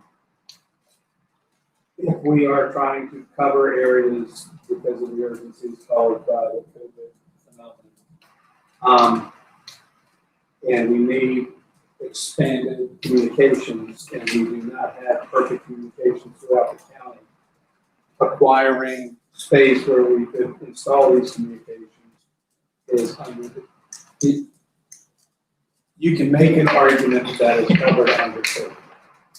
Be careful, Brian. What do you have to say? Only concern here is we have not approached the landowner about actually purchasing the property. We have approached the landowner about the leasing property, which is planned over several years. If this money needs to be spent by the 31st of this year, we may want to drop back and talk to people about purchasing their rights. That's the only concern here, and it's a lot of gray area. The more you read, the more lost you are in this. But that's my only concern at this point. Bob, back to you. This is another example of how things twisted and turned. When all this was being developed, we went on a different location for a tower, so it was a different situation entirely for that. So this is. All right. So we move this to the bottom of the list. Yeah. Well, we'll just put a pin in it. If you work it out, that's great if you can. All right, this one doesn't sound like it's coming together real well. I don't know what put it in there. Just done. Everybody good on done on that one? Moving on, EMS, quick response vehicle. Didn't get a grant, they need 60K. The old one is old. Everybody good on that? There you go. No need some computers. Go in the ambulance. Everybody good on that? And you talk about moving these to the, work it out for next month. Yeah. Ambulance shelter.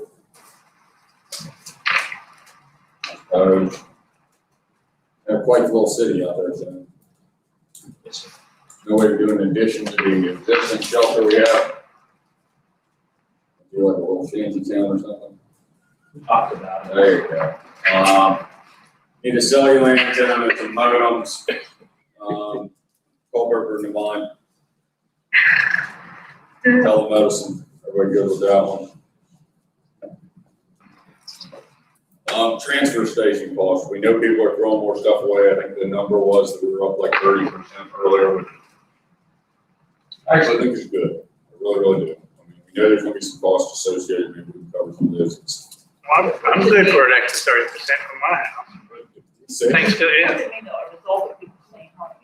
No, people like Yeah, and we work cooking all the meals. My I trash. think Roger brought it to our attention, and his number was 30%, like a week later on NPR, I was hearing 37 to 38% across the nation. Great. There was an overrun last month because of the fact that school did all that demo. We're not getting paid all that concrete they brought out there, so we did have a significant amount of concrete there. And if it had been done a little bit different, we could have probably put it in another spot and not have the trouble, but I think it's done. So we did have an overrun. We have built up this month. Have you reached out to them on their future trash needs? By chance?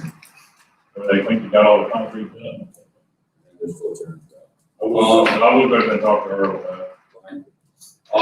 What about the, all right, what about the UV lights in the HVAC system? Maybe? That's a maybe. I have to talk to the architect. Last I heard, the mechanical engineers were kind of frowning about. All All right, I'd go, Probably not. let's go with that pin method. Anybody really enthusiastic about putting some UV lights in there, say, all right. Sneeze guard blade, that's County building footprint structures. This would assist 911 dispatch and locating structures and sites. I'm looking at you, tell us something. Oh, Brian's angel, it's not Brian. Brian, is it you? That's it. Tell us something, Brian.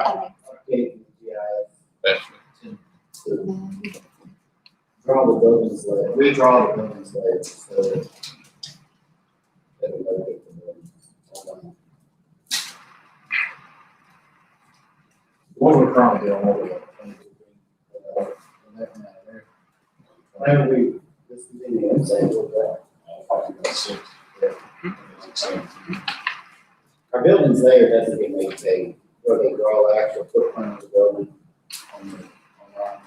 I don't know how you. So it was done like 14 years ago. It's very useful. It is, especially if you have EMS or deputies going into a situation where there are multiple addresses, multiple points, if those buildings are defined, you can kind of guide them in. It's not something that happens every day, but the times that we have used it. I felt the deputy last night. That's in Bama net. That's in the background. Yes, like, per clock. It's only 2,000. And it's something that needs to be done. I They mean, think it's important. let's Yeah. do it. Sneeze guards blazing in the newly renovated area, 410 North Main Street. We're a little ahead of the game, but Roger's done a good job building sneeze guards. I'm sure we'll put those in our plans once they get all here. And say that one we can drop off, I don't think we can spend it before 2016, or 20, the end of this year. All right, laptops for Brian's bunch. Everybody else laptops, might as well be down until. I mean, it's low priority. Might as well do it. I mean, everybody's working remotely. Mr. Murray's office has them all, I think everybody's pretty much got them. I won't proceed with that. I have it. Yes. Yes, I ma'am. have it. You have, yes, ma'am. Yeah. Yes.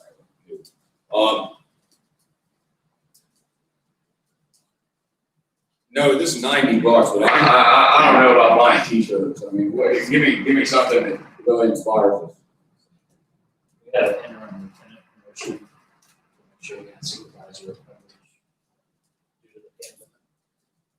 And we shirts and about $90.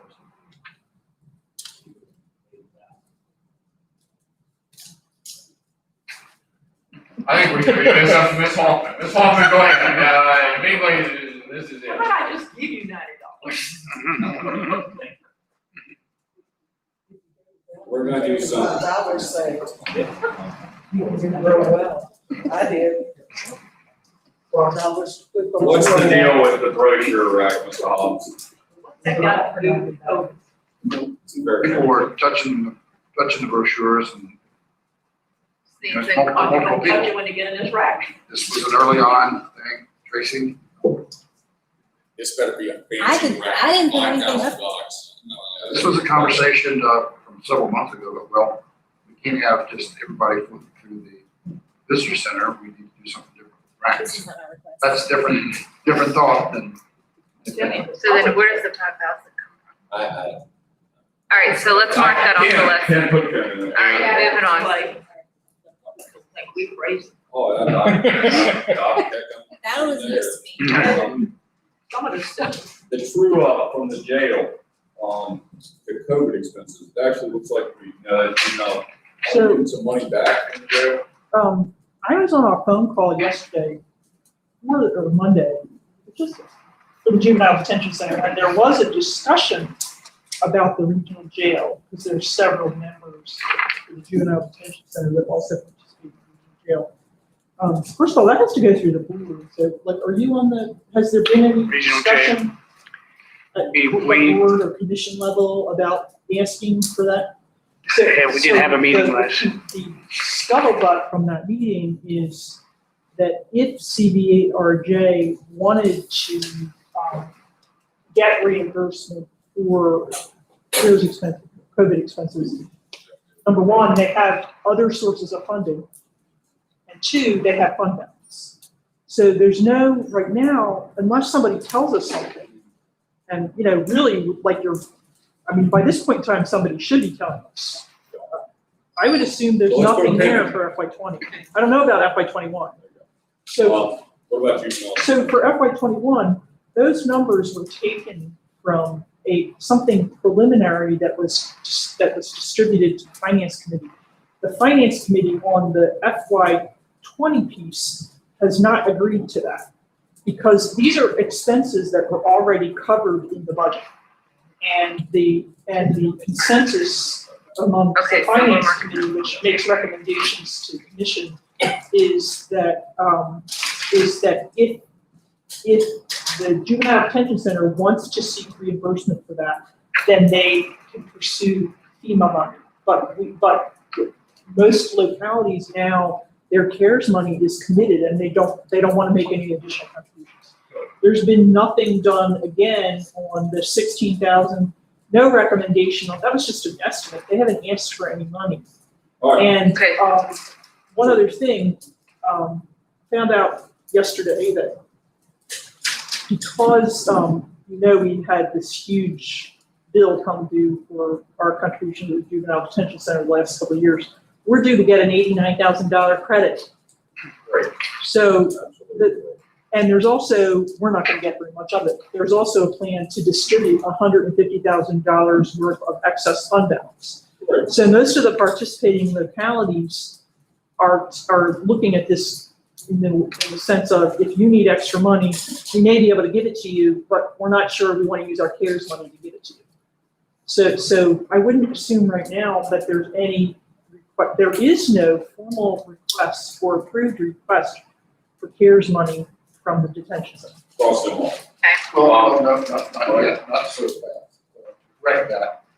The idea is that if there is a true up bill because of CARES, we can use this money to pay it. That's the idea, right? We kind of need to leave it on the list, and if they don't give us a bill,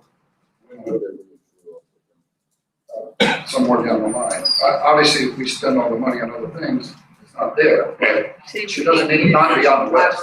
Well, I would leave it on here. we're not, we have nothing in front of us right now. No, It's just sitting there. The true up has already, they aren't going to present a separate true up for FY20. The true up for FY20 is done. And the CARES, the COVID related expenses are already in that true up. All right. So there's nothing, so the only issue is if they want to pursue reimbursement for the FY20 piece of that, how do they go about getting that? And the decision was made to try to get it from FEMA. Leave it on there. If we need it, it's there. That's the whole idea of not spending all the money. What's CSD looking for? They're not, they're in that same class of regional agencies that we pay their bills. We might get something at some point. The sheriff. Probably not gonna happen with those guys with the way the funding works down. Sheriff has said that he would like gas masks, he does not need them. I think we can probably cross that off. The only side that goes to that is the body cameras. I think we need to add to it. That's a price tag of $87,000. And that covers the support on an annual basis. Laptops, I think we talked about multiple times. I don't understand the difference between line 27 and 28. According to the sheriff and Troy, it is only one laptop. They did talk about the licensor, but that's line 30. So I think we need a little bit of correction on this 2 laptop here. There's only one actual laptop in each of the board. And the rest of it, I don't know, anybody have any heartache with doing the sheriff? We do need, it is only one laptop. We need to figure out exactly what we're about. Bob, what else we got on this? A lot more work to do, obviously. So the upshot of it is, we'll clean the list up, we'll chase good numbers for some of this stuff. The idea is we need to have a hearing. I suppose we'll take some latitude and schedule that as early as possible. Maybe the next meeting, first meeting in August, or the second meeting in August. Happen. The idea is that we would have a budget hearing on the total amount of anticipated CARES Act money in all these different pots, if that's, I understand. That's last Tuesday. Any questions? All right, new business. Tracy, tell us about the economic incentive grant program. Okay, so what I had sent out and submitted was basically how it would appear on the website. The page starts Madison Cares. And it's got that range just because I didn't know what to ask for. The longer it goes on, it would be probably less money because this would have to be implemented. It takes some time to do that, to gather the receipts, that kind of thing. So it's $100,000 to $200,000 grant program to assist small businesses in Madison. And basically, as you know, 80% of new business comes from existing business. We all know that. And BRE, which is business retention and expansion, is a big part of our job.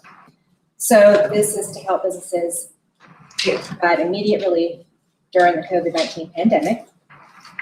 It helps businesses remain in business through the COVID-19 emergency and address gaps that may exist among complementary programs. That meaning heard from businesses that did get some PPP, but then still had to lay off people come July. So it would offer grants to qualified businesses. The most important part is that it would be administered by the Community Investment Collaborative, and that's 5%. So it'd be 105 basically, we did 100,000. And so I've been working on this since May. Culpeper is literally going by just gross receipts, show us your loss and profit, and they'll give you a certain amount of money. We're being cautious, asking for specific things, asking for receipts and follow-up afterwards, which CIC helps with. And basing it on full-time equivalent employees according to 0 to 10, up to $10,000 grant, 11 to 25 employees, up to $15,000, and 26 to 50, up to $20,000. The grant funds can be used for, and also must show a revenue loss or expenditure increase due to COVID, rent/mortgage, insurance, payroll, equipment, utilities, and then other business critical operating expenses such as e-commerce, PPE, equipment, website creation, and/or upgrades of the online sales site. And rent and mortgage could also be used for like the next 3 months if they had to find another way to do it thus far, and they could show that and then follow up with their receipts. Funding must be used for an eligible expense to mitigate business interruptions for the grant awardee business. They may not be used to become current on their taxes and expenses incurred before March 1st. And to be eligible, and I did include the town in this, they must be established and have one or more locations in the town of Madison or Madison County, including the principal place of business. And then it kind of repeats the 50, less than 50 full-time equivalent employees. And I put license, and that doesn't, we don't have a business license, but meaning licensed in their trade and operating business, must have a physical location, demonstrate at least a 25% loss. They must be a for-profit business. And I say that because Savannah, for instance, did $350,000 for businesses for profit, and they did $100,000 for nonprofits. Just to give you an idea. They must have been in operation for over a year, must complete an online application form, certify all answers are true and accurate, complete the W-9 form, lots of documentation, basically. Following businesses are ineligible: banks and financial institutions, nonprofits, franchise businesses except those that are locally owned and operated. Priority given to hospitality and entertainment, retail and administrative support services such as restaurants, retail stores, lodging, personal service establishments, farmers, office and facility support services, and tourism venues. And then it goes through, and this is according to CIC, their priority. So if they had still be closed through phase 3, that's the first priority. It goes through the list like that. PP funded or UI recipient will be used as a tiebreaker only and not an eliminating factor. However, funds cannot be requested for the same use, you cannot double dip. Basically what that means. So there will be an online application process. Once the grant is announced, and that would again be through CIC, I'll be able to use a page on the economic development page. It'll have an inquiry form there, which will cue CIC to send them the invitation to apply for the grant. And that's via the lender fit portal. They will review the applications, they'll make the announcements. The business has to submit their direct deposit for funding, but they can get a check as well. They will also, they'll get the federal tax ID number, IRS information, all of that. And then if you pass expense between March 1st and present, record that expense. If the expense hasn't occurred, approve an estimate/budget to be completed by October 1st. And these dates will have to change depending upon if and when we approve. So then, CIC, what they do, and the best part of that is they're subjective. So we wouldn't have anybody saying one business is favored over another. They will assign 1 to 2 staff members to assist, to set up the application, the online portal, provide assistance to applicants submitting materials, establishing a scoring and review system for applicants, set up calendars for application period between July 15th, obviously not happening, and September 15th. So once we have the agreement, there's a 2 to 3 week application period, then there's a 1 to 2 week period for them to review, and then 1 week to disperse the grants. So they vet the application. They vet with my support, but that's the process that I think is well worth it for them to do that versus 3%. And I did get them down from 6%. So, yeah, I got a couple of questions. The 100 to 200,000, there's a 200,000 and not to exceed depending on the number of applications we receive? Well, I'm basing that on what you guys have left, essentially. Whatever. Oh, that's okay, all right. And on, was it page 1? You said something about to handle revenue loss. I thought must show a revenue loss or expenditure increase. A revenue, I thought that something changed where we can replace revenue. No, it's not to replace revenue. It's just they have to show that they've lost revenue. Oh, okay. Their only thing. All right, I see, it's worded, okay. Rent, mortgage, insurance, payroll, equipment, utilities. And this is, you said that Fluvanna, who is saying it's nonprofits are not eligible? You I know or? that if we have to tier everything, if we have more money, we want to do nonprofits, I'm all for it. Well, I know that the Madison Learning Center up there right now, that childcare is just absolutely critical to what's going on in this county with the whole situation right now. And they are a nonprofit, but they are a business, and I would think that there's a lot of parents that would benefit from it. So anyhow, just throwing it out. I am on their board, by the way.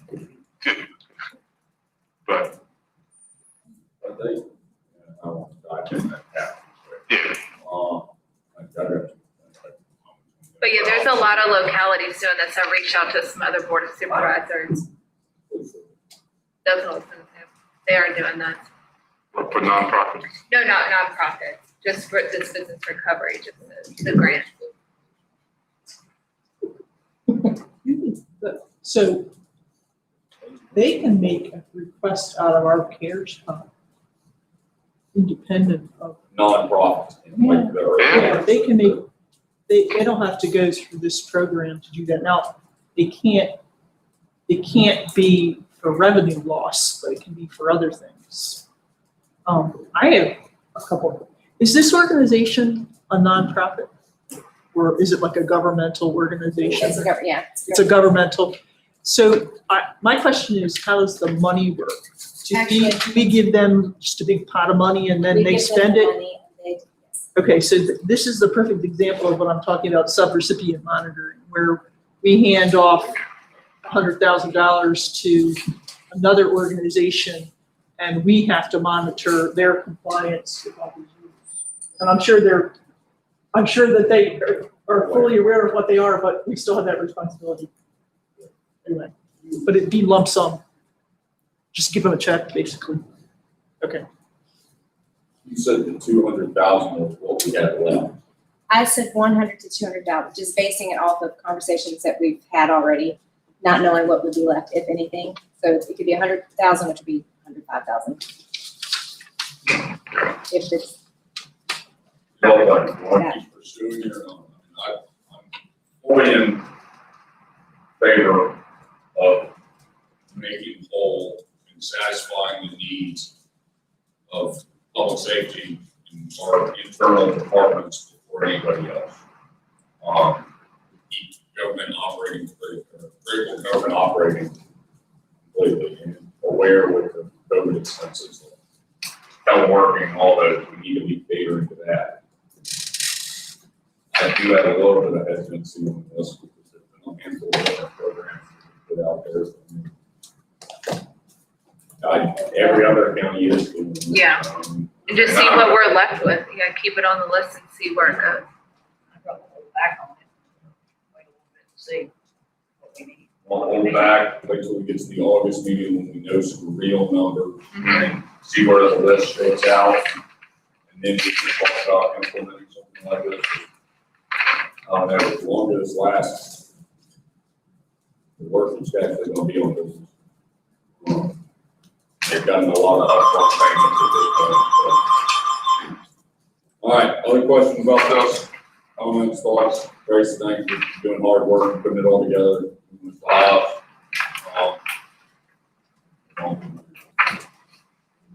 All right, IDA, recruitment sauce. Yes, the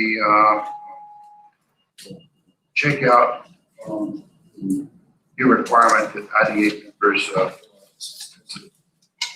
form conflict of interest that explains what they own and all this.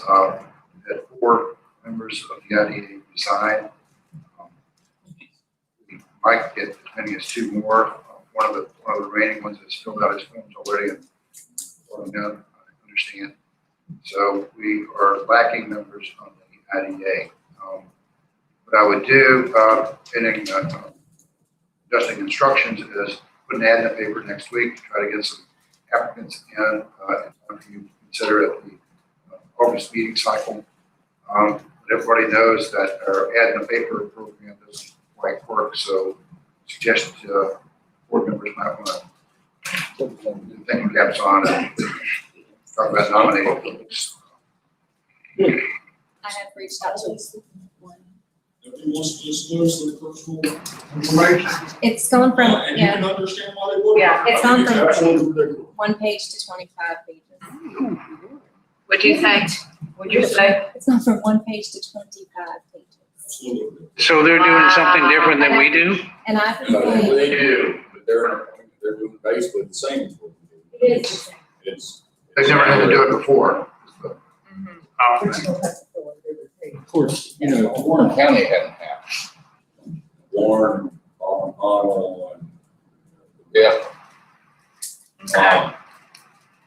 Everybody, in the public as well, if you've got people that are willing to tell us all about her butts is the only person that's ever pulled mine. So I appreciate that. There you go. We got here from.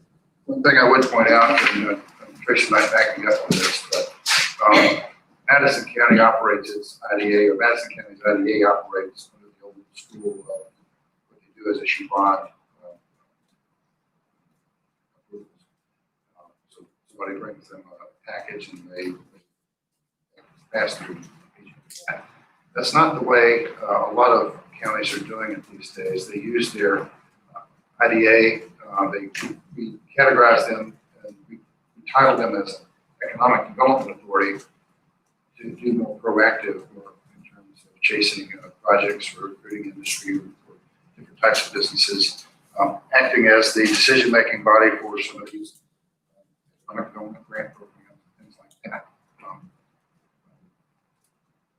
Examples of projects they can be put to might be recruiting more cell phone providers for Madison County, or more tower sites, or even that might be a vehicle for reaching better broadband in Madison County. So just want to point that out that in terms of turnover, now is the time to remake. can I say thanks to Clarissa for really pointing that information out to us too. the change. But there's been massive pushback with everybody in the state, so those rules may change too.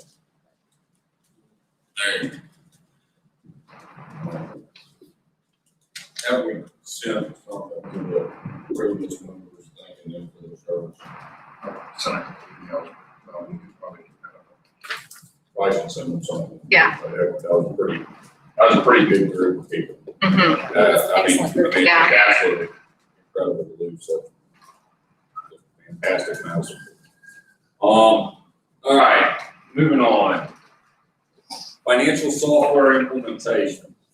MJ, Okay, well, I'm gonna review for the benefit of some people who haven't been here the whole time, where we started out. Started out in the fall of 2018. We hired Think IT to provide advice on the overall condition of Madison's IT infrastructure, as well as to perform a limited review of business processes and to determine whether our current needs were being met. Think IT completed that initial study and presented their results to the board in April 2019. Their recommendations were as follows: a desktop replacement and Windows patching program to enhance security throughout the county, to hire a full-time IT resource for the county, to work toward moving away from an Exchange server to cloud-based IT architecture, and to procure a modern ERP system to enhance efficiency and effectiveness throughout the county. That last step, well, first of all, of the 4 steps, the desktop replacement, the Windows patching is done. Obviously, the full-time IT resource is done. We are moving towards getting to cloud-based IT architecture. So the 4th step is what we're really working on right now. They proposed a 2-step process for that. One was software identification and evaluation, and one was third-party independent project assurance during the implementation. Software identification and evaluation contract with them, or addendum to the contract, which is what we sometimes call phase 2, was signed on May 29th, 2019. That contract had a value of $47,000. The funds were encumbered at the end of fiscal 2019 into the FY20 budget. As of the end of June 2020, there was still $25,000 left on that $47,000. The third-party independent project assurance that they recommended were to include services for reviewing, analyzing, evaluating, testing, and validating the solution or solutions being deployed. Estimated cost in that April 2019 report for independent project assurance was $60,000 to $75,000. $75,000 was budgeted for these services in both the FY20 and the FY21 budgets. Where we are right now, I told you the desktop replacement and patching is complete. The full-time IT resource for the county has been hired. The county is moving to cloud-based IT architecture. The software identification and evaluation process wasn't started until February 2020. I'm going to give a little bit of background on that. What else was going on with me, because I was in charge of this. We had significant problems with the FY20 budget process, including EMS staffing, health insurance. Many of these issues were not resolved until the fall of 2020, and I devoted a significant amount of my time to them. I also was working on a phone implementation. I did a significant amount of work related to the animal shelter investigation, including fielding 2 state police officers who filled me in my office for 3 hours. The treasurer had an extended leave of absence during that period, and we completed the desktop replacement and the hiring of the IT resource. So I guess in looking at why we got started in February 2020, you can look at it glass half full or glass half empty. To be perfectly honest, I look at all these things and I'm amazed that we got all of this done in the amount of time that we got it done. The RFP for the RFP for the ERP system was issued on May 1st, 2020. with a response date of 6/3/2020. We gave the responders two options. They could either respond to it in full as a complete system, or they could respond to a piece of it. Our responses, we got 5 responses. One of them we considered non-responsive. So we narrowed it down to 4. 4 software vendors were invited to give 1.5-hour overviews, which all of us looked at, including in many of our departments. It wasn't just the department heads, it was all of our staff. So we devoted significant amounts of time to this. 3 of the 4 of the 1.5-hour overviews, 3 of the 4 were complete solutions, and 1 of the 4 was a specialized solution for revenue and treasury. After the overviews, 1.5-hour overviews, 1 candidate was eliminated. The remainder were invited to give deep dive demos ranging from 3 to 6 hours long. That's what all of us spent most of this week doing. Including you, Amy. They were excited, weren't they? Oh, I'm glad. It sounded very, very good. Everybody looked at you. In addition to that, what has been going on is Think IT has conducted live reference calls for all candidates selected. They tried to do 2 to 3 per software solution. And we have the option of either participating live on the calls, they've been structured calls with a set list of questions, but we can ask questions afterwards. The calls are also recorded, so anyone that wants to listen to them can listen to them, including board members. All Madison County participants on the demos were asked to complete evaluation forms. So we've got input, not just from all the department heads, but from all of our staff. And also the other members of the IT work group also were asked to evaluate the individual presentations. So that includes the county administrator, Cardial, and our citizen expert, Pubston. So what's currently open? We have a meeting tomorrow with the IT work group to consider the results of the deep dives. I have to say though, and I had a separate call with Think IT today, my sense is we are not going to be able to come to a final selection tomorrow. I don't want to get into too much detail because I think it's probably, since we're in the middle of procurement, we don't want to talk about specifics. I will just tell you, there are still significant IT-related issues open, particularly if we go with a combination of providers. So if we go with one solution for revenue and treasury, another solution for the financial part of it, there's cloud-to-cloud type integration issues, which from my limited understanding of the call today, is pretty complicated. There's also cost estimates that are still being revised. If we go with a specialized revenue and treasury option, there are going to be additional costs, hardware and software and services related to that have not been included in any of the quotes we've seen so far.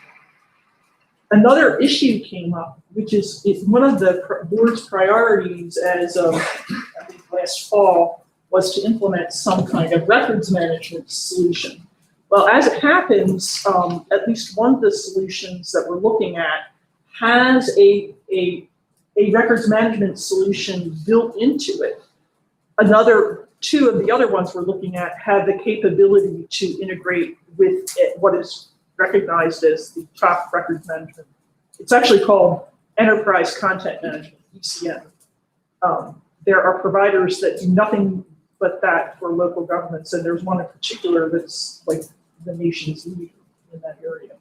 So we're trying to get apples to apples comparisons, if that makes sense, because one has it and 2 don't. So what does it take to get the other 2 to have that functionality? The upfront implementation, and I can say this across the board. The original estimate that Think IT gave us was $150,000 in upfront implementation costs and then ongoing $150,000 a year. It looks like in every case, the implementation costs are going to be significantly higher than what we have in the budget, which means we have to go into fund balance. On the other hand, it looks like the ongoing annual costs are all going to be lower than that 150. So their aggregate cost, if you look at like a 10-year period, all in, it's about the same. Just comes from different costs. I also have to say that there's a significant possibility, I think, right now that we may not be able to go live on all parts by 7/1/2021. We haven't gotten commitments from everyone. Right. I mean, I was a little surprised when we were listening to Orange County. It took them almost 2 years, wasn't it, Steph, to get revenue and treasury completely done? Let me tell you, have you listened to the review? Review, yeah, from Orange? Yeah, I did. So that's why, yeah, I was getting ready to say, and I'll say 5 words or less, that I don't think, yeah, we're not going to be able to push a button on July 1st, unfortunately, and now I see why, and I understand it. And MJ, I don't think she has to defend herself or any of the working group defend themselves on where we are right now, because I think we're in a good spot. You have this Sherry Becker contract. What? Yeah. All right. On my little presentation. All right. Okay, I just wanted to point out one more It's been thing. here a long time. So the question is, because Jack isn't going to be here next week, where are we going to be after this meeting tomorrow? Or are we going to be stalled for? And I don't know what the answer for that is. I don't know how we- Well, initially, before I listened to the phasing, like from Orange's reference, I thought, okay, well, I was going to ask you, maybe we do need a July 28th meeting, but we're not going to have a vendor selected then. So I think having this phase 3, schedule 3 addendum would be fine to wait till the first meeting in August now because of where we are. So then I do want to talk about this Think IT contract proposal. It's for, they say they proposed it to be a 52 to 75 week contract. They want a minimum of $5,000 a month, assuming an average billing rate of 200, which is incidentally lower than what they're billing us right now. They're billing us at 250. So that's really 25 hours or it's 3 days, 3 days a month. One of the reasons they want that is because they said that they told me that they've tried to do this on kind of an ad hoc basis. Well, call us when you need this kind of thing. And what happens is client gets into trouble and they have to spend twice the time that they would have had to spend if they were in there all along. Yeah. So the contract has a provision that either party has the right to or ability to terminate the contract every 3 months with 15 days notice. And travel expenses are not expected to exceed $2,500. At this point in time, I'd be surprised if there are any, because it sounds like nobody's going to be going in there. So anyways, the work proposed is not project management. That's what we have to do. It's quality assurance. It also gives Madison County access to expertise that we don't have in-house. Based on the reference calls that we've listened to, it is likely that Madison County staff will devote many multiples of the hours that Think IT will provide. So it's not like we could pick up their slack. It doesn't work. I mean, they are not going to be doing the same thing that we're going to be doing. I can tell you on one of the reference calls we listened to last week, specifically in the tax section, we heard of one individual that had to work continuous 80-hour work weeks for an extended period of time. Can we hire that person? I think he probably makes more than that. But anyway, I have also asked Think IT, can we get a timetable of, okay, this is the schedule month by month. Here's what you're going to do. Here's what we're going to do, and have it all out in hours. And they said they can't do that until we make our vendor selections, because different vendors approach implementation differently. So this is really, I understand needy with this contract, which I hope everybody has the revised contract. The one that's in the package No, looks like this one. No, I sent one out on Friday. It's revised. I'll send it out to you again. I didn't have this in hand until Thursday afternoon. I did not get final written comments back on this contract until after the July 4th holiday. And I'm glad that Think IT even got this to me. It's extensive, Cardi, and it's mainly there's a lot more detail in this revised contract about what the difference is between what we're doing and what they're doing. Right, that's what I wanted to Yeah, see. and I'll send you another copy. Essentially, I do appreciate the summation of where we're at here. That it kind of brings it all back to life. I think we all kind of get lost in periodically. At this point, though, we're talking about the Think IT contract that now looks like it's revised and nobody has read because it's been late, which is no big deal. The one that's in front of us says July 3rd is made and entered on the 31st day of July 2020. Greg certainly needs to read this. What? I sent this to Sean, Jack, and all the board members last Friday. Yeah, please see, this stuff needs to be adjusted. Yeah. The question is, do we need to make this decision to go with Think IT, or should it be the committee that makes the opinion on the Think IT contract and continuation of service based on them being involved in this process? Committee give a recommendation. I mean, I definitely think IT brings great value to this, and quality assurance would be, sounds like this implementation is not as easy as pushing buttons. Doing it the right way and setting something up that we've had a system that's lacking for a long period of time would be great. Can we refer this to the committee to make this? Yeah, Mr. Hobb, don't you think, I mean, I've given my input, you have, and MJ has, I thought Sean had already weighed in. I don't know about anybody else, but don't you think the working group can massage this and make a recommendation to the board? I think that's appropriate, especially since some of those things work with a lot of other. Yeah, because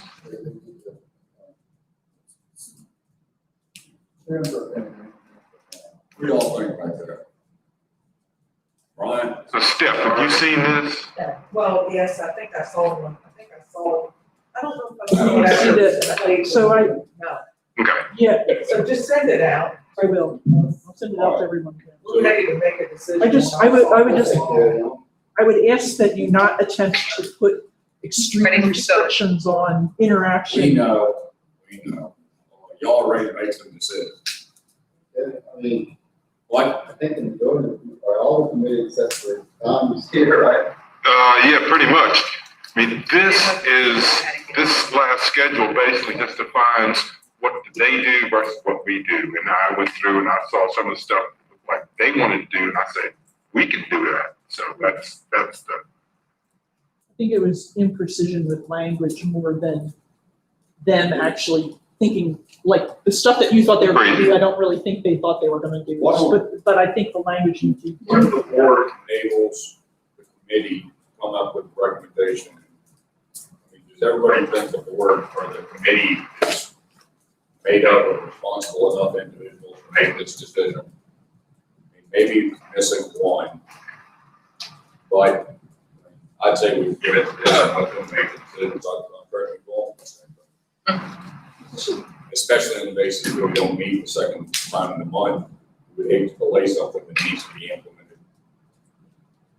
So the money for this is already appropriated. Yeah. And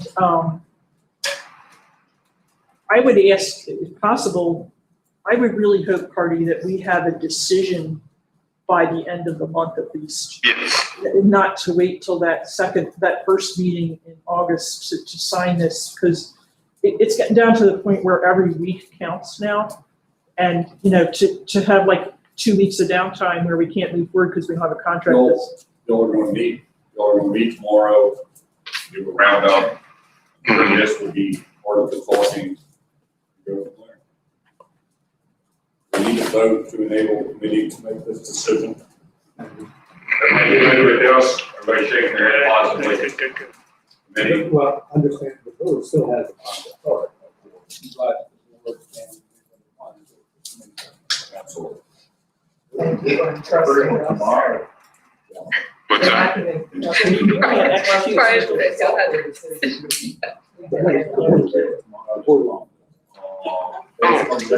All right. So we can't execute until August 11th? We do boards now. Can we, Oh, I Why see. do we not make a motion right now to enable the committee to go ahead and execute the contract with our confidence behind it? If the money's already appropriated. You can move to approve it. With that, but, Pending committee approval. and, yeah. Somebody want to make a motion to set effect, make it up. Yeah, Mr. Chairman, I'm on the, Yeah, I don't know. I'm on the working committee. So the motion Never would mind. be to enable and approve. Well, I would suggest the language to the effect of move to approve the contract with the committee's, input. That way, it's approved, if the committee's got any additional input, then that is considered approved, and so. So in other words, if it turns out to be a bad idea, the committee says so, you can Go back up. So I move to enable, what do we call this committee? Working group. The working group. To approve the Sync IT contract subject to their approval. Second. motion made and seconded, further discussion? Hearing none, all in favor, signify by saying aye. Aye. Yes, that's aye. I'll abstain. Or you abstain. All right, well, that's good, covered. Okay. There we go. Any other new business? Do you have any information, correspondence with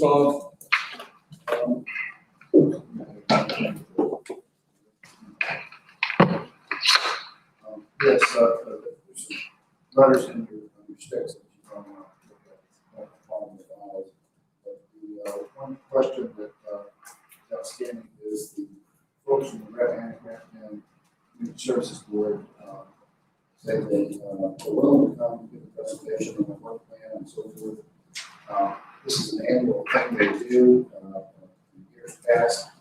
Apparently, the state code requires them to get a motion from board supervisors to approve the work plan. That's the way because of the pandemic this year. So, our friend, we used to comment, make a presentation, and do it via go to meeting if we want, or we could make it in. Ms. Foster's on that board. And What do you think, Amber? Yeah, maybe later in August. I know they're still trying to figure out things like everyone else. You can do it two ways. We can have him come like always. He's so much more entertaining than Brian Duncan. What about getting him to do the go-to-meeting thing? And then he doesn't have to come and he can present real quick. And you ask him a couple questions. Yeah. Harassment and go from there. Perfect. That work? See if you can do it in August sometime. You're not ready yet. All right. Sometime in August. Does that work? Any other? We have gotten lots of emails from concerned citizens of Madison on both sides of the press array proposal, special use permit. It looks like we're going to read them in the meeting. They want them all read. We'll see how that goes, but everybody should be paying attention to this. Do we have to read them, Sean Gregg? As a practical matter, It's a good idea. Oh, yeah, good, great. Yeah, and they. We can trade off or something like that. We'll all get an experience in reading. You can read them. What? Sean should read them. I'm not listening to that one. And I don't like that guy. I mean, we're not doing that. We can trade off, everybody gets one. If you've got one you really, really are passionate about, pick it and you can read that.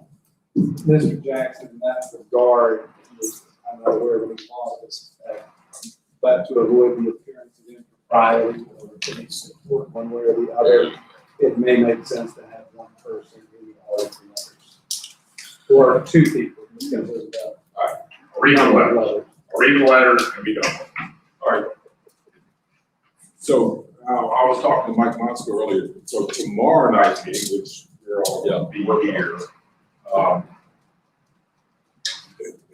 you know, he was saying, should I read them all tomorrow night too? Well, I think, we're gonna read them at the public hearing. John, you think they need to be read twice? I don't think they're required to read them twice, but again, the planning commission, they have requested that they are read at the hearing. The acknowledgement of getting these emails from specific citizens, because they've all seen them, so I think we can go down that path more tonight. Maybe the way to frame it is pros, for and against, or something of that nature tomorrow night, but then at the hearing. at the public hearing, I think it's appropriate. At a workshop, I don't know that it would be required. See how it goes. I will try. Be entertaining. All right. Any other information, correspondence? Public comment. Ms. Ferry has said two things on the go-to meeting. Why not reopen the old elementary school where the school board offices are? Last time I was in the building, it was mostly used for storage. The other comment is most of the cost in an IT upgrade is in adapting processes, transferring data, and training people, usually a factor of 10 in cost. Thank you for the comments, Ms. Ferry. If you got some more, we'd be glad to take them. The old elementary school, the school board office, they were planning on using last night. They did not bring up that they were going to use it. I don't think. Yeah, they're using Where are you using? Little kids. Oh, in kindergarten. In there. Pre-K.